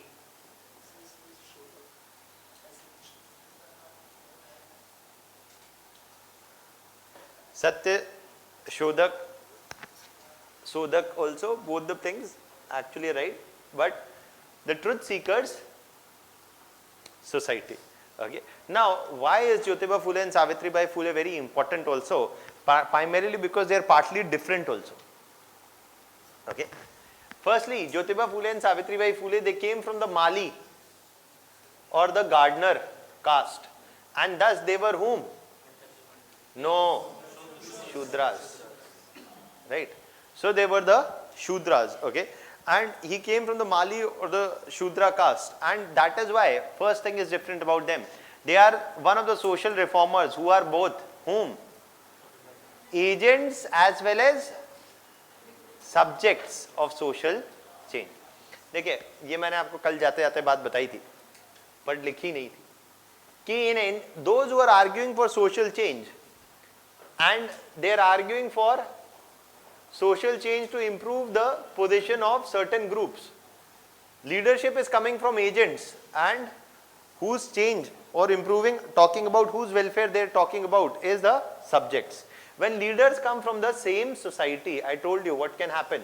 They can make more radical demands and they can show more urgency, understanding, sensitivity, all of that, right? So Jyotiba Phule and Savitri Bai Phule are coming from the same subject class about whose reform they are talking about. Many others like Brahmo Samaj, Arya Samaj were dominated by whom? Upper class, upper caste men of the Indian society. But this is something which is different about Jyotiba Phule and Savitri Bai Phule. They are both the agents as well as the subjects of social change. ये point important है. Okay, this point is pretty important because we will see that this is something which is visible here. Is that firstly Jyotiba Phule and Savitribai Phule, they argued for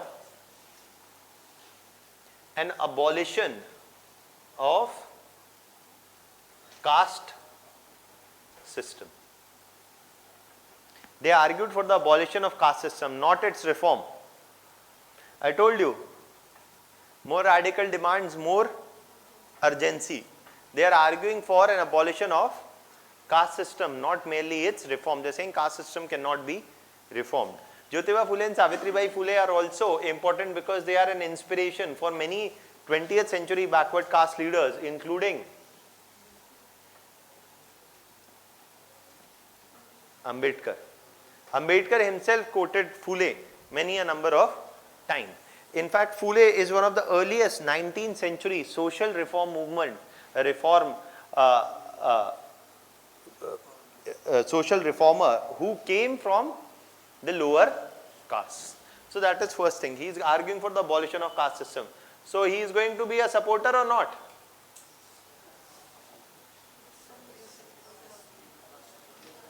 Marriages and dining. So he is supporter of these ideas also. Then he also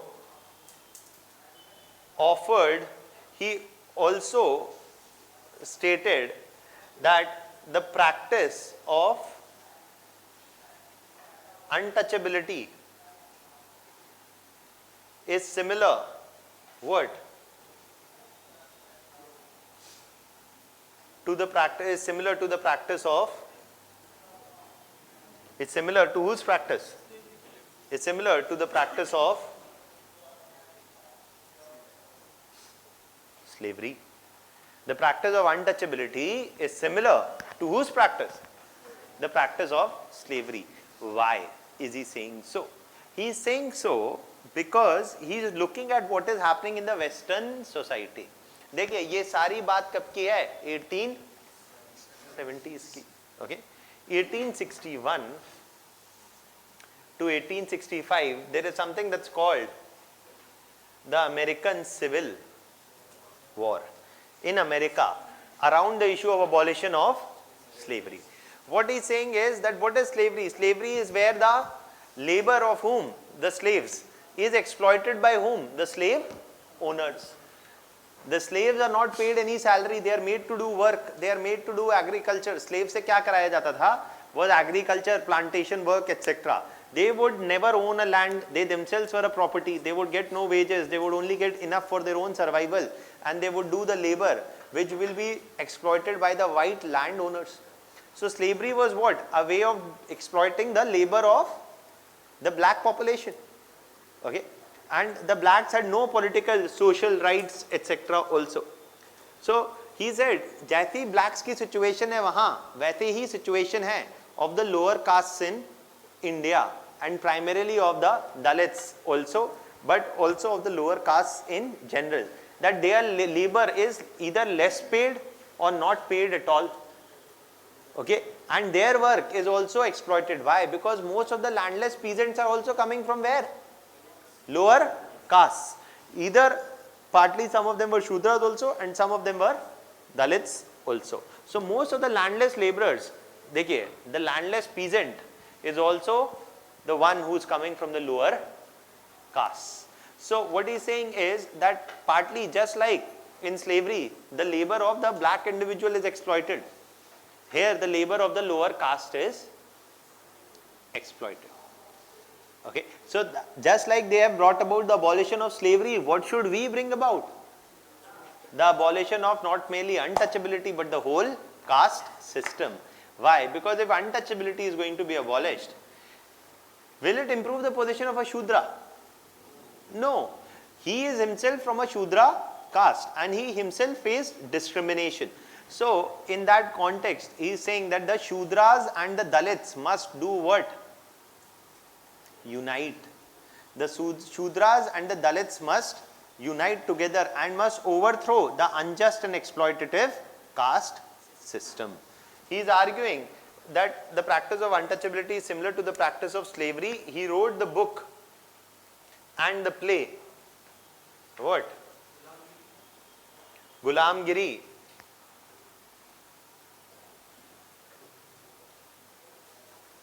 Gulam means what? Slave, right? So he is writing the book and the play Gulamgiri. Okay, that is something that he is doing. It does not stop here. And you've written this?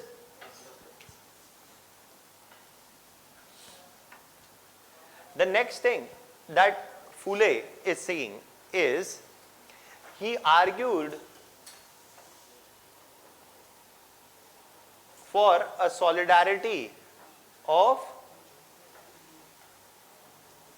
the Dalits and Shudras and the establishment of what is called as the Bahujan identity. Bahujan का मतलब क्या हुआ? Majority. Bahujan meaning majority, right? The Bahujan identity, that is what he is talking about. And he supported the Aryan theory of invasion. He supported the Aryan theory of invasion to explain. He supported the Aryan theory of invasion to explain the origin of caste. Abhi, what is this Aryan theory of invasion? I'll just tell you. It is a theory. There is no conclusive proof to establish that this theory is necessarily true or not. It is one of the explanations. Okay. Now, now many a number of people were asking the question that okay, caste system is wrong, etc. But how did it come about? Okay. What explains? How do you explain the origin of the caste system? For this, now Aryan theory of invasion was not just given by Jyotiba Phule, etc., but was supported by different people at different points of time in other parts also. For example, during the 1920s, Periyar in Tamil Nadu is also supporting this Aryan theory of invasion. The Aryan theory of invasion basically says that who are the lower castes? The lower castes were the original inhabitants of this land. Okay, and who are the upper castes? The upper castes are the Aryans who have come from outside the region, who have come from outside this region, and they were the ones who militarily subdued the original inhabitants of the land, and after militarily defeating them, they took control of resources, land, etc., and established themselves as whom? Upper castes.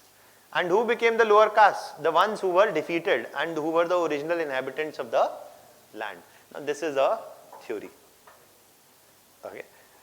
Whether this is true or not, there is not too much of direct evidence either ways to either refute the theory or either support the theory. But he basically supported this explanation. Why?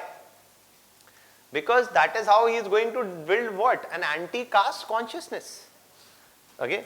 So they are supporting this theory, and in different, for example, in Tamil Nadu, in the Madras region, Periyar supported the Aryan theory, where he said that the original inhabitants of the lands were whom? The Dravidians. Okay, they were the original inhabitants of the lands. It is those who have come from outside the region are the ones who are the invaders, and these are the upper caste, Brahmins, etc., who impose their language, culture, etc. on us, and they must be thrown away. So,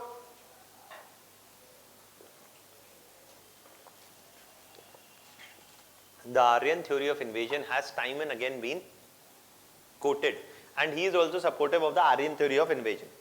आपको ये इसलिए पता होना चाहिए क्योंकि ऐसा statement आ सकता है प्रीलिम्स एग्जाम में. So that Jyotiba Phule supported the Aryan theory of invasion of caste is true. अगले साल वैसे मुझे लगता नहीं है क्वेश्चन, मतलब आने को आ भी सकता है, but there can be a question on the Aryan theory of invasion next year also. Why? Because I mean it may or may not come, but it is definitely in discussion right now intensely. In the Hindu and Express have surprisingly not carried an article right now because the findings are yet to be fully revealed. But the India Today magazine, जो आता है, it carried a front page news about a 4,500-year-old skeleton found in Rakhi Grahi, which is a Harappan site, right? A 4,500-year-old skeleton found in Rakhi Grahi has been subjected to a DNA analysis to match its origin, as to trace his origin, whom is he more genetically closer to. It's a complex study. So basically, some of its early, not its early findings, almost the findings have been finalized, but have not been completely released right now. It is a study partly funded by the government of India along with other international organizations, carried out by some of the scholars from Pune University, etc. And the India Today carried a full page cover story on this. As to that this the findings are yet to be completely revealed. लेकिन आप ये cover story थोड़ा सा देख लीजिएगा, वैसे आ ही जाएगा एक आध महीने में और in the newspaper, is basically because these are considered very sensitive findings, because it is presumably the conclusion of this. मैंने पढ़ा, काफी लंबी थी, तो थोड़े समय के बाद मुझे समझना आना बंद हो गया. Okay, so they've used such complex jargon that after a point I could not understand what they're trying to say. But the end conclusion, partly of this study, is that this skeleton, genetic composition wise, of this individual seemed more closer to the tribes of Kerala than to North Indian skeletons. Partly emphasizing what? Partly offering support for the Aryan theory of invasion. That those who were the so-called Aryans are the ones who came from outside the region, and those who were the Harappans were the ones who were subjected to an invasion from outside the region. So इसकी बहुत सारी implications है. Okay, and but ultimately the full findings are yet to be released. अभी जब आएगा तो बड़े लोग अपने views देंगे, मेरी समझ के बाहर है. But ultimately, no, this is the work that paleontologists, historians, etc. can only understand, and to what extent findings are dependable, etc. Right? So, but this is something जो आप news में जब भी आएगा ही आएगा. These findings are being put on hold because the government has not given permission, and many argue that it is because of the elections, etc.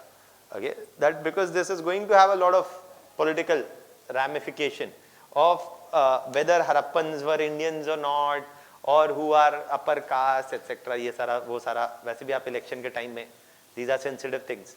So if and when the results are published, which will be obviously sooner than later before your exams, इसमें कुछ gene sets they have identified. वो gene Wien के नाम आपको prelims में पूछ सकते हैं science and tech में. Okay, so that is why just a brief understanding of this is something which is useful. The world of paleontology has gone abuzz. Anthropology, paleontology, ये सारे लोग बहुत अभी interested हैं इस finding में. हमारी तो I don't know, I can't understand. So never paid too much emphasis also on where we originated from. The bigger question is, why did we originate? So basically, he supported the Aryan theory of invasion to explain the origin of caste. Now, one of the lifelong associates of Jyotiba Phule was also Savitribai Phule. She was the first woman to establish a school for what? Women education.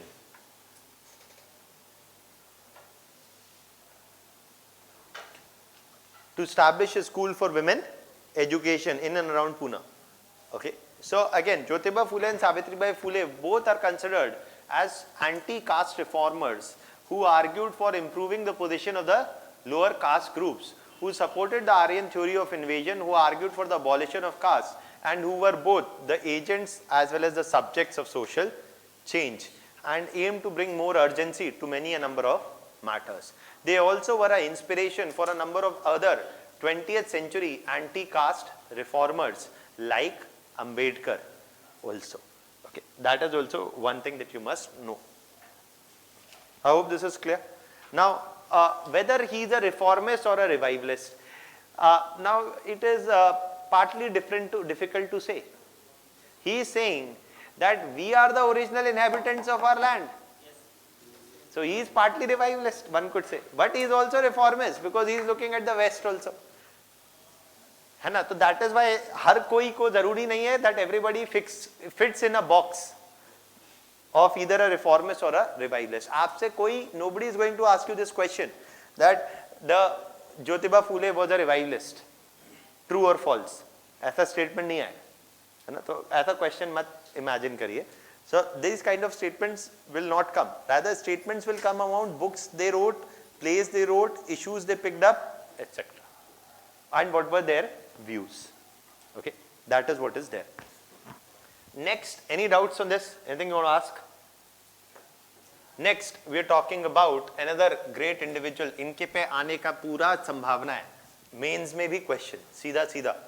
Okay, and that is whom? Vivekananda. अभी सबकी बात हुई पर विवेकानंद की नहीं हुई.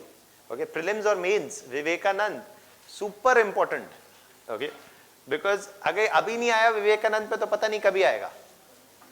Okay, this is the time when Vivekanand has to appear.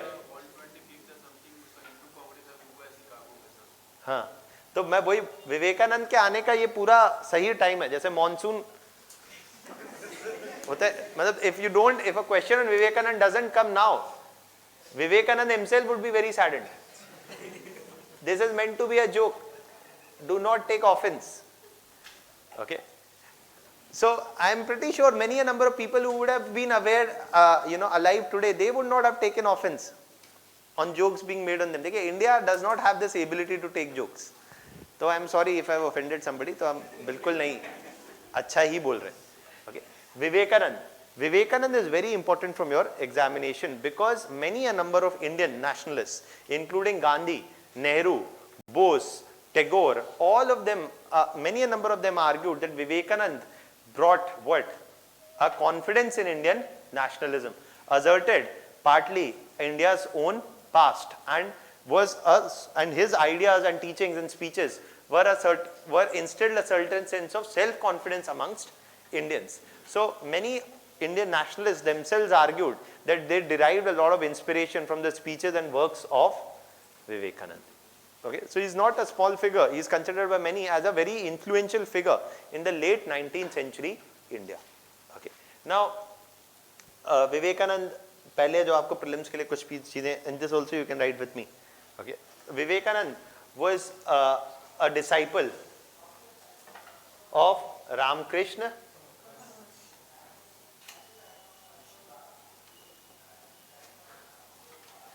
Vivekanand was a disciple of Ramakrishna Paramhans. Okay, and Vivekanand, one thing also you should know firstly about Vivekanand, and this is unique. Okay, that Vivekanand practiced what? देखिए बंगाली आदमी है, so Vivekanand practiced Kali worship. Celibacy तो आजकल हमारे बहुत सारे बड़े बड़े नेता भी करते हैं. तो Vivekanand practiced Kali worship. Okay, Kali worship is something that makes him unique. Why? Because he is not against idolatry. He is not saying that worshipping idols is a problem or anything. He is a strong proponent of Kali worship, and he believed in the practice of Kali worship. So in that context, he does not see idolatry as something which is essentially wrong or problematic. Okay, so that is there. There is no such thing, and one can argue in religions across the world there is idolatry. ऐसा कोई religion है ही नहीं जिसमें idolatry है नहीं. You may say, sir, what you are saying is wrong. If you look at Christianity, her church में there is a cross on which who is crucified? Jesus. That cross also is a symbol on whom Jesus is also there, which is an imposition of your imagination, or maybe not. अभी कोई offense इस पे भी ले ले. तो that is basically what? Again a form of idolatry, right? Or you're worshipping an idol, right? So देखिए काफी लोग ऐसा पूछते हैं.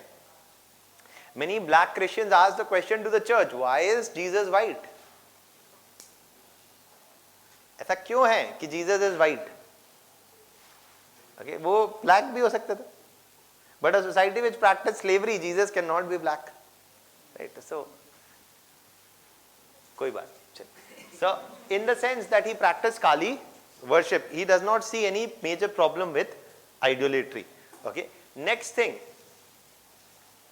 that is being talked about here is that Vivekananda argued for and this is something which is the important point in terms of his teachings. Vivekananda argued that Hinduism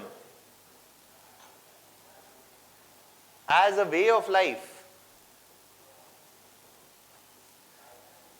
could promote what? Tolerance and acceptance, and thus promote what? World peace. He argued about this, that Hinduism as a way of life can promote tolerance and acceptance. He emphasized the idea that Hinduism talked about, for example, Vedas and Hinduism talked about what? Vasudev Kutumbakam, right? That now we often, when you see in this statement, you may see that there is no such significance of the statement. हाँ ये फालतू की बात है. What he's saying is okay. What's the big deal about what he's saying? Okay, but he is saying this in the Parliament of World Religions.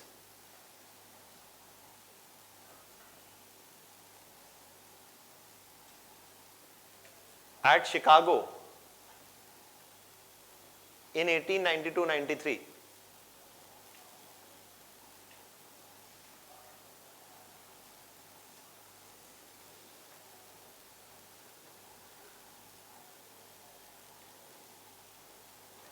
And it is in this speech that he is making this statement. What is the significance of this statement made in this speech at this time is that he was not an invited speaker in the conference. He was an uninvited speaker, because in the Parliament of World Religions, Hinduism was not even invited.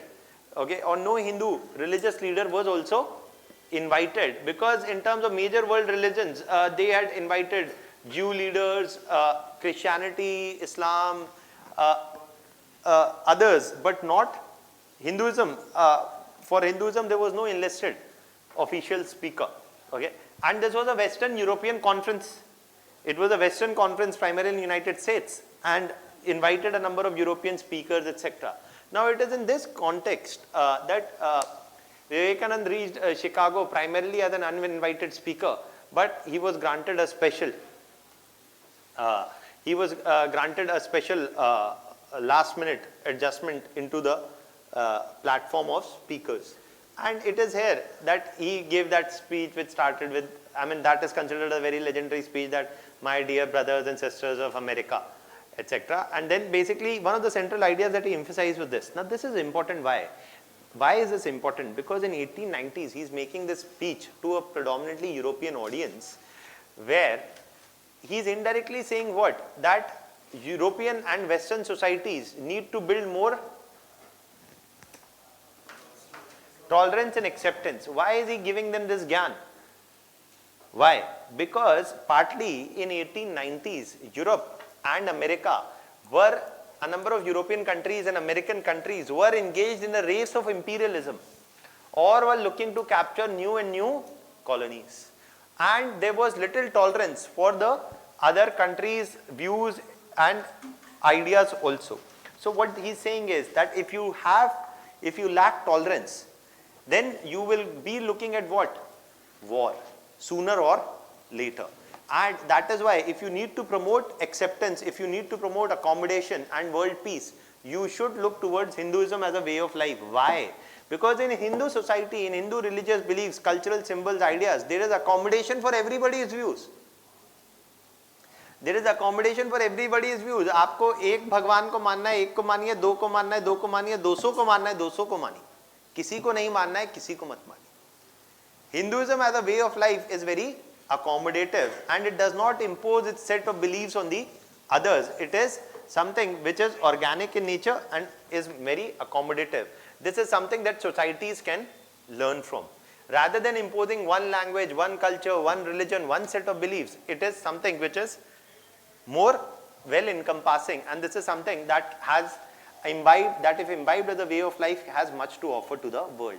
What is he indirectly doing? Indirectly, he rejected the idea that Hinduism was what? Backward and had little to offer to the world. And it is in this way. Where do Hindus live predominantly? In South Asia, in what we know today as modern day India. So in that context, what he is arguing for, that the land of the Hindus, that is predominantly India, also has much to offer to the world. So his ideas also strongly supported the emergence of what? Self-confidence. Where?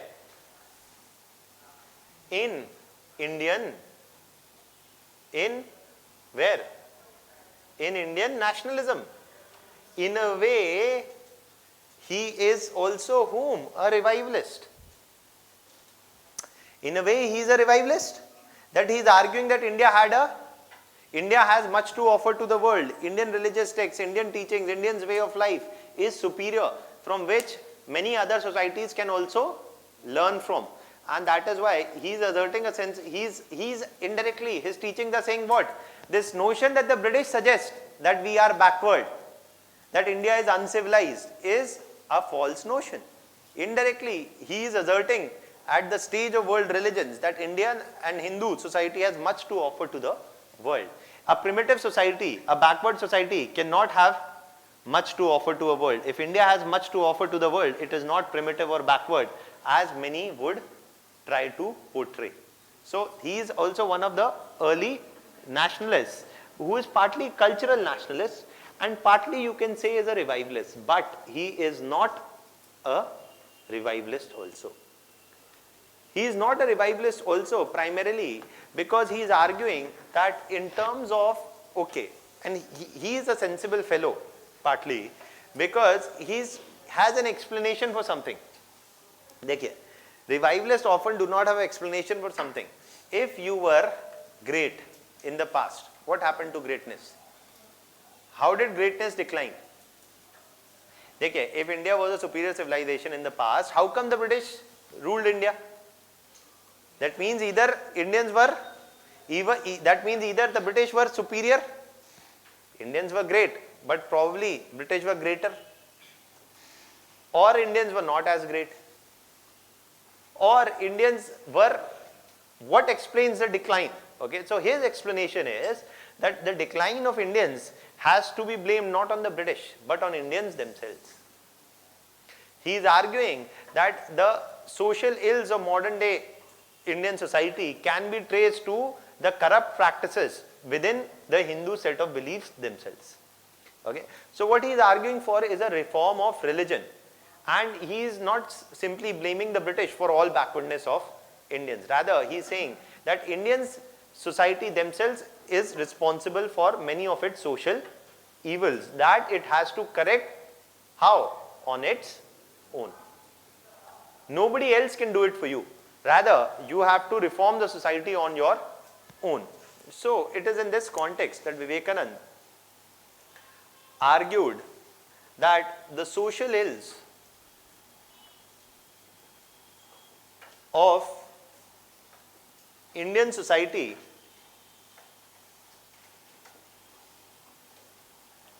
was due to the corrupt practices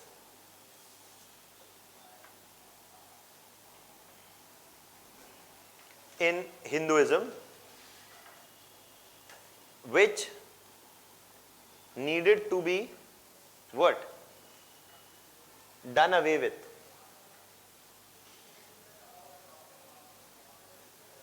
So, which needed to be done away with. So, he is doing what?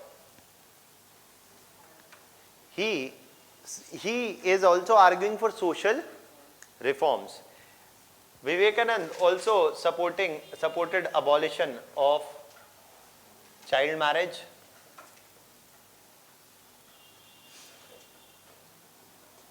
sati, supported abolition of untouchability. Again, he is supporting the abolition of untouchability. He is not talking directly about the abolition of caste system or something, but he is talking about the abolition of untouchability. He is also saying that the Varna system is not wrong as long as it is open and free, allows mobility, etc. As long as there is a system which allows mobility, is not hereditary, rigid or fixed, there is no problem, but untouchability must be done away with. So, he is also making some of these statements. Okay. He is also supportive of women education, opposed female infanticide, etc. Now, Vivekanand, for bringing about social reforms, is also talking about something else. He is emphasizing how will these social reforms will be brought about. He is not looking to the British for any help. He is not like a other reformist also who is looking to whom? British. He is saying that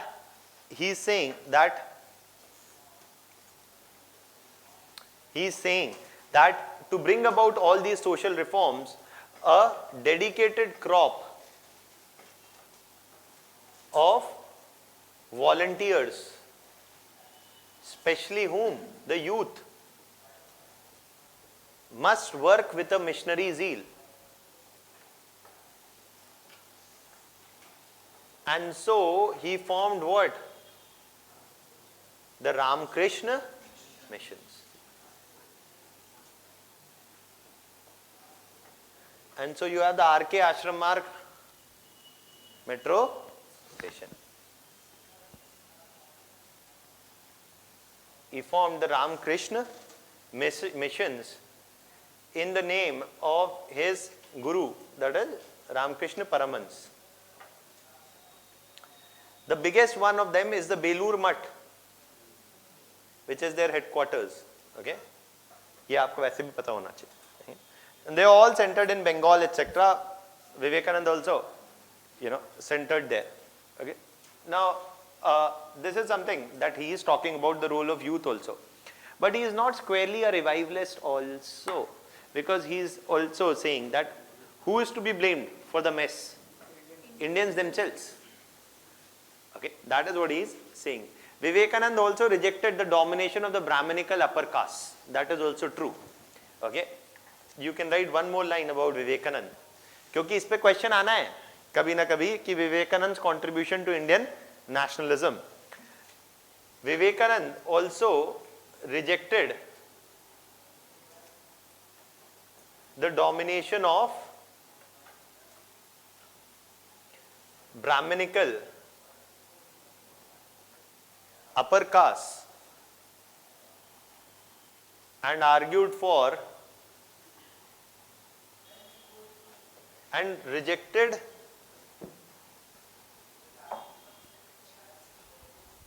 otherworldly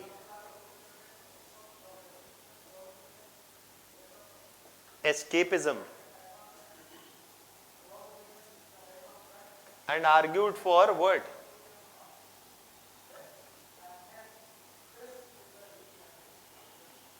Social change.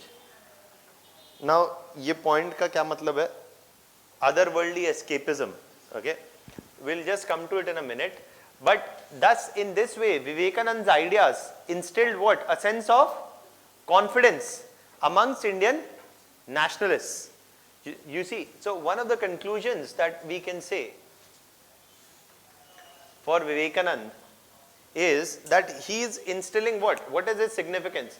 That he is instilling he instilled a sense of self-confidence amongst Indian nationalists, and this is many Indians nationalists later quoted that they were deeply inspired by were deeply inspired by Vivekanand's ideas. Like Gandhi, like Nehru, all of them often quoted that Ambedkar was an inspiration for them. Secondly, he rejected what? The assertions of British supremacy. And thirdly, he is also doing what? He rejected the assertions of British supremacy, and thirdly, he is also arguing for positive social change.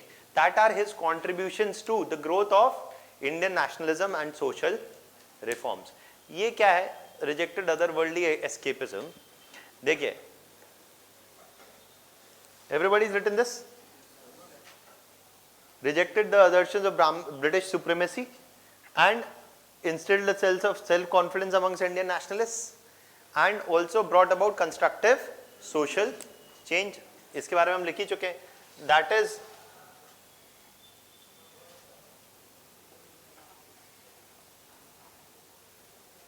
all the contribution of Vivekanand. ठीक है? Now Vivekanand, now one thing that I've written here, rejected otherworldly escapism and rejected the domination of the Brahminical upper caste. He says one thing very important, okay, that many who love Vivekanand will stop loving him if they are told of what he said about the Brahmins. He said, ये Brahmins का क्या problem है? That they believe in what? Otherworldly. Firstly, they believe that they are some way superior to others, which he says there is no reason to believe. Secondly, they propagate the myth that whatever is happening in this world, ये सब तो transitory phenomena. What should you focus upon? Afterlife. Get rid of this body. The body is nothing but a passing by. He emphasized, Vivekananda himself emphasized spirituality. And he emphasized spirituality, but at the same point of time, he urged that the emphasis on spirituality does not mean that one needs to close their eyes to injustices around them. So he emphasized spirituality also, but he also emphasized the need to bring about social reforms as well. He said that one's quest for moksha should not mean that they ignore social injustices around them. Okay, and that is why he rejected the Brahminical domination, which mainly argued कि ये इस दुनिया में जो भी हो रहा है कोई बात नहीं, जो भी अच्छी चीज होनी है वो तो is going to happen where? In the afterlife. Do not be very concerned about what is happening around you. मच्छर है तो है, डेंगू है तो है, कोई बात नहीं. Ultimately, what you should focus upon is salvation, and salvation will come when you will tyago the body. When you will do away with material associations with this world. But he is saying that this should not come in the way of social reforms, and so he rejected the otherworldly escapism. कि इस दुनिया में कुछ नहीं रखा, other world जाना है आपने, right? So that is why Babas today also tell you that ये मत करो, वो मत करो, ये टेंशन मत लो, वो मत लो. बाबाओं के पास अपार संपत्ति है. They are anyways preparing themselves to launch them to the other world. Right? So that is there. Now, so this is something that Vivekananda is arguing, and this is the significance of Vivekananda.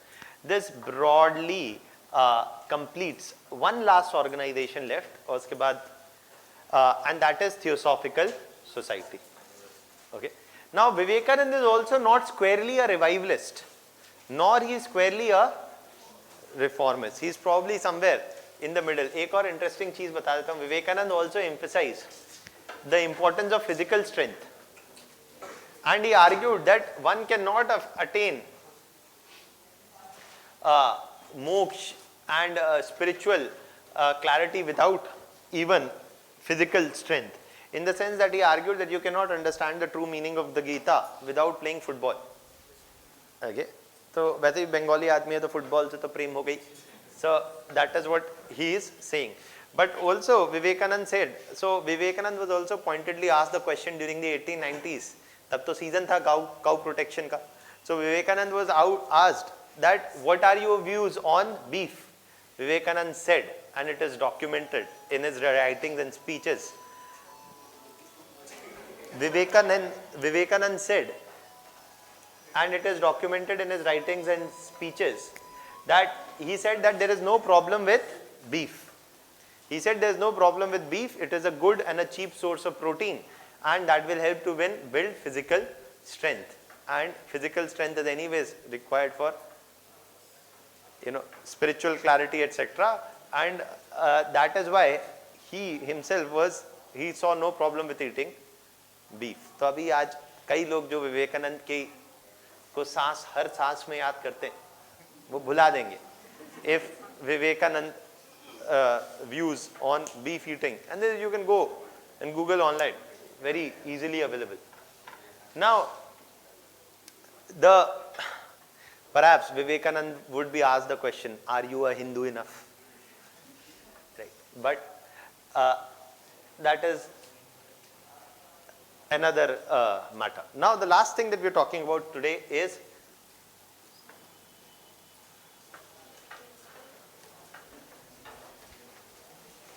ये important है also. It has also, मैं जितना पढ़ा रहा हूँ आपको, either it has been asked or it is very important and can be asked. I am not discussing any organization which is less important. All are very important. Yes. Yes. They obviously know about it, but you obviously ignore what is inconvenient for you, and you propagate what is convenient for you. That is what is propaganda. That is what is propaganda. You hide something that is inconvenient for you, and you propagate those ideas in the name of the individual which are convenient for you. Right? So he also said that Hinduism as a way of life is important because it promotes, and it can be a message for world peace because it promotes tolerance and acceptance. अभी हमने in जोड़ दिया है उन सब के सामने. Intolerance. है ना? So ऐसा तो कुछ नहीं है कि anyways they are very big followers of Vivekanand also. But कोई बात नहीं. So Theosophical Society was formed by Olcott and Blavatsky. This is an organization formed by Irish individuals. इतना ही याद रखना है जितना मैं बता रहा हूँ. This is an organization formed by Irish individuals, primarily centered in USA. Okay, and it is formed when? During the 1870s and 80s, and it was popular till the 1920s. During 1870s and 80s, and from there on till the 1920s, for 40-year duration, it was very popular. It was formed by Irish individuals, Olcott and Blavatsky. It was centered in USA and later opened an office in India, primarily in Madras. Many other Irish individuals like Annie Besant were its members. Other individuals, other prominent English individuals like A.O. Hume were also its members. Now the Theosophical Society is predominantly a organization dominated by white individuals. A number of them were also Irish. Ireland was also a British colony. Okay, तो Irish को क्या प्रेम होगा British से? No. Ireland was also a British colony. Ireland also did not have much love for the British, and a number of these Irish individuals also came to India. And the Theosophical Society made two very important statements, or made two very important contributions. Firstly, they asserted that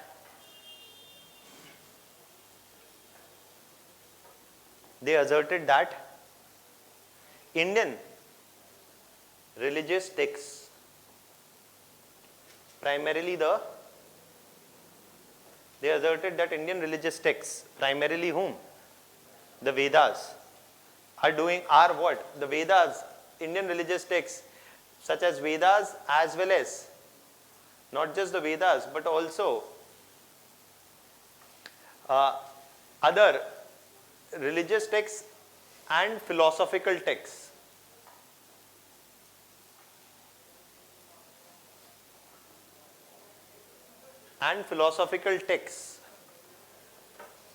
Indian religious texts as well as philosophical texts, primarily the wisdom of Himalayan sages.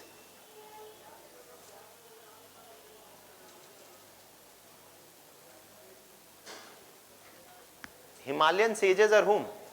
बाबा जो हिमालयाज में रहते हैं, Himalayan sages and monks etc. have answers for some of the most complex questions of human existence. आप क्यों हैं? जीवन का क्या उद्देश्य है? What is the purpose of life? Why are you born? What explains human existence? What is happiness? ये सारे ज्ञान वाली बातें. ये सारा ज्ञान is there where? In Indian philosophical traditions. What is the best way to lead one's life? All these kind of questions are answers for some of the most complex questions of human existence. Can be found amongst Indian philosophical texts, Indian religious texts also, primarily, and also amongst the monks who live in the Himalayas. And so what are they saying? Is India primitive? What are they saying? By saying this, are they saying India is primitive? No. They are arguing that perhaps there is much wisdom in the texts, in the beliefs, and in the text beliefs and in the ideas within India. So are they arguing that India is primitive? No. ये आपसे prelims में ही पूछा जाएगा Theosophical Society और कहीं. That they rejected the idea that Indian religious and philosophical texts are primitive or backward. So this is what you need to remember. They rejected the idea that Indian religious texts or beliefs are what? They rejected the idea that Indian religious texts or beliefs are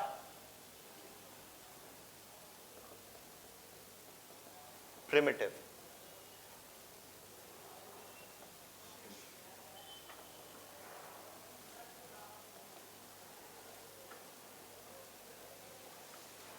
So they rejected this idea. The second thing is, and another thing what is unique is, एक तो ये सिर्फ ये नहीं कह रहे हैं कि इंडियन, ये तो बहुत लोग कह रहे थे, विवेकानंद भी कह रहे थे, but ये कौन है? गोरे. They are white individuals who are saying, Vivekananda is an Indian, he is saying Indians are great, तो उसमें क्या बात है? But they are white individuals who are coming to India and then saying कि अरे ये तो great है.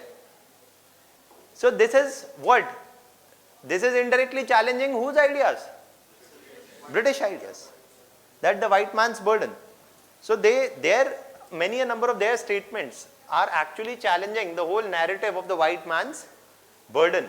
That is something that often the British were very keen to propagate. And the second thing that they are doing, is they supported what? They supported social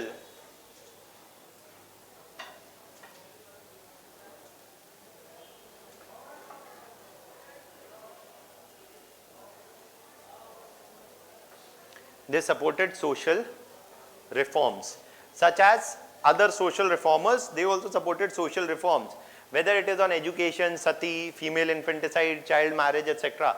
They also supported social reforms. What is unique about them? That most of them were Irish, of Irish origin, and Irish Indians later, or and some of the prominent members included AOU, Mani Besant, etc.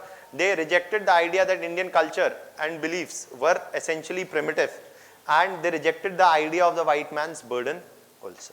ये सब आपको पता होना चाहिए from your prelims point of view.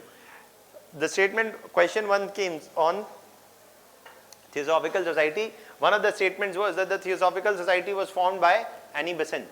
No, she is only a member. She is not the founder. Okay.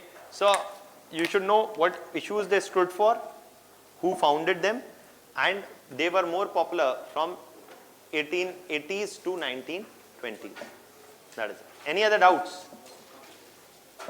So this is what completes social reforms. In the next class, we will start finally with Congress 1885. Thank you.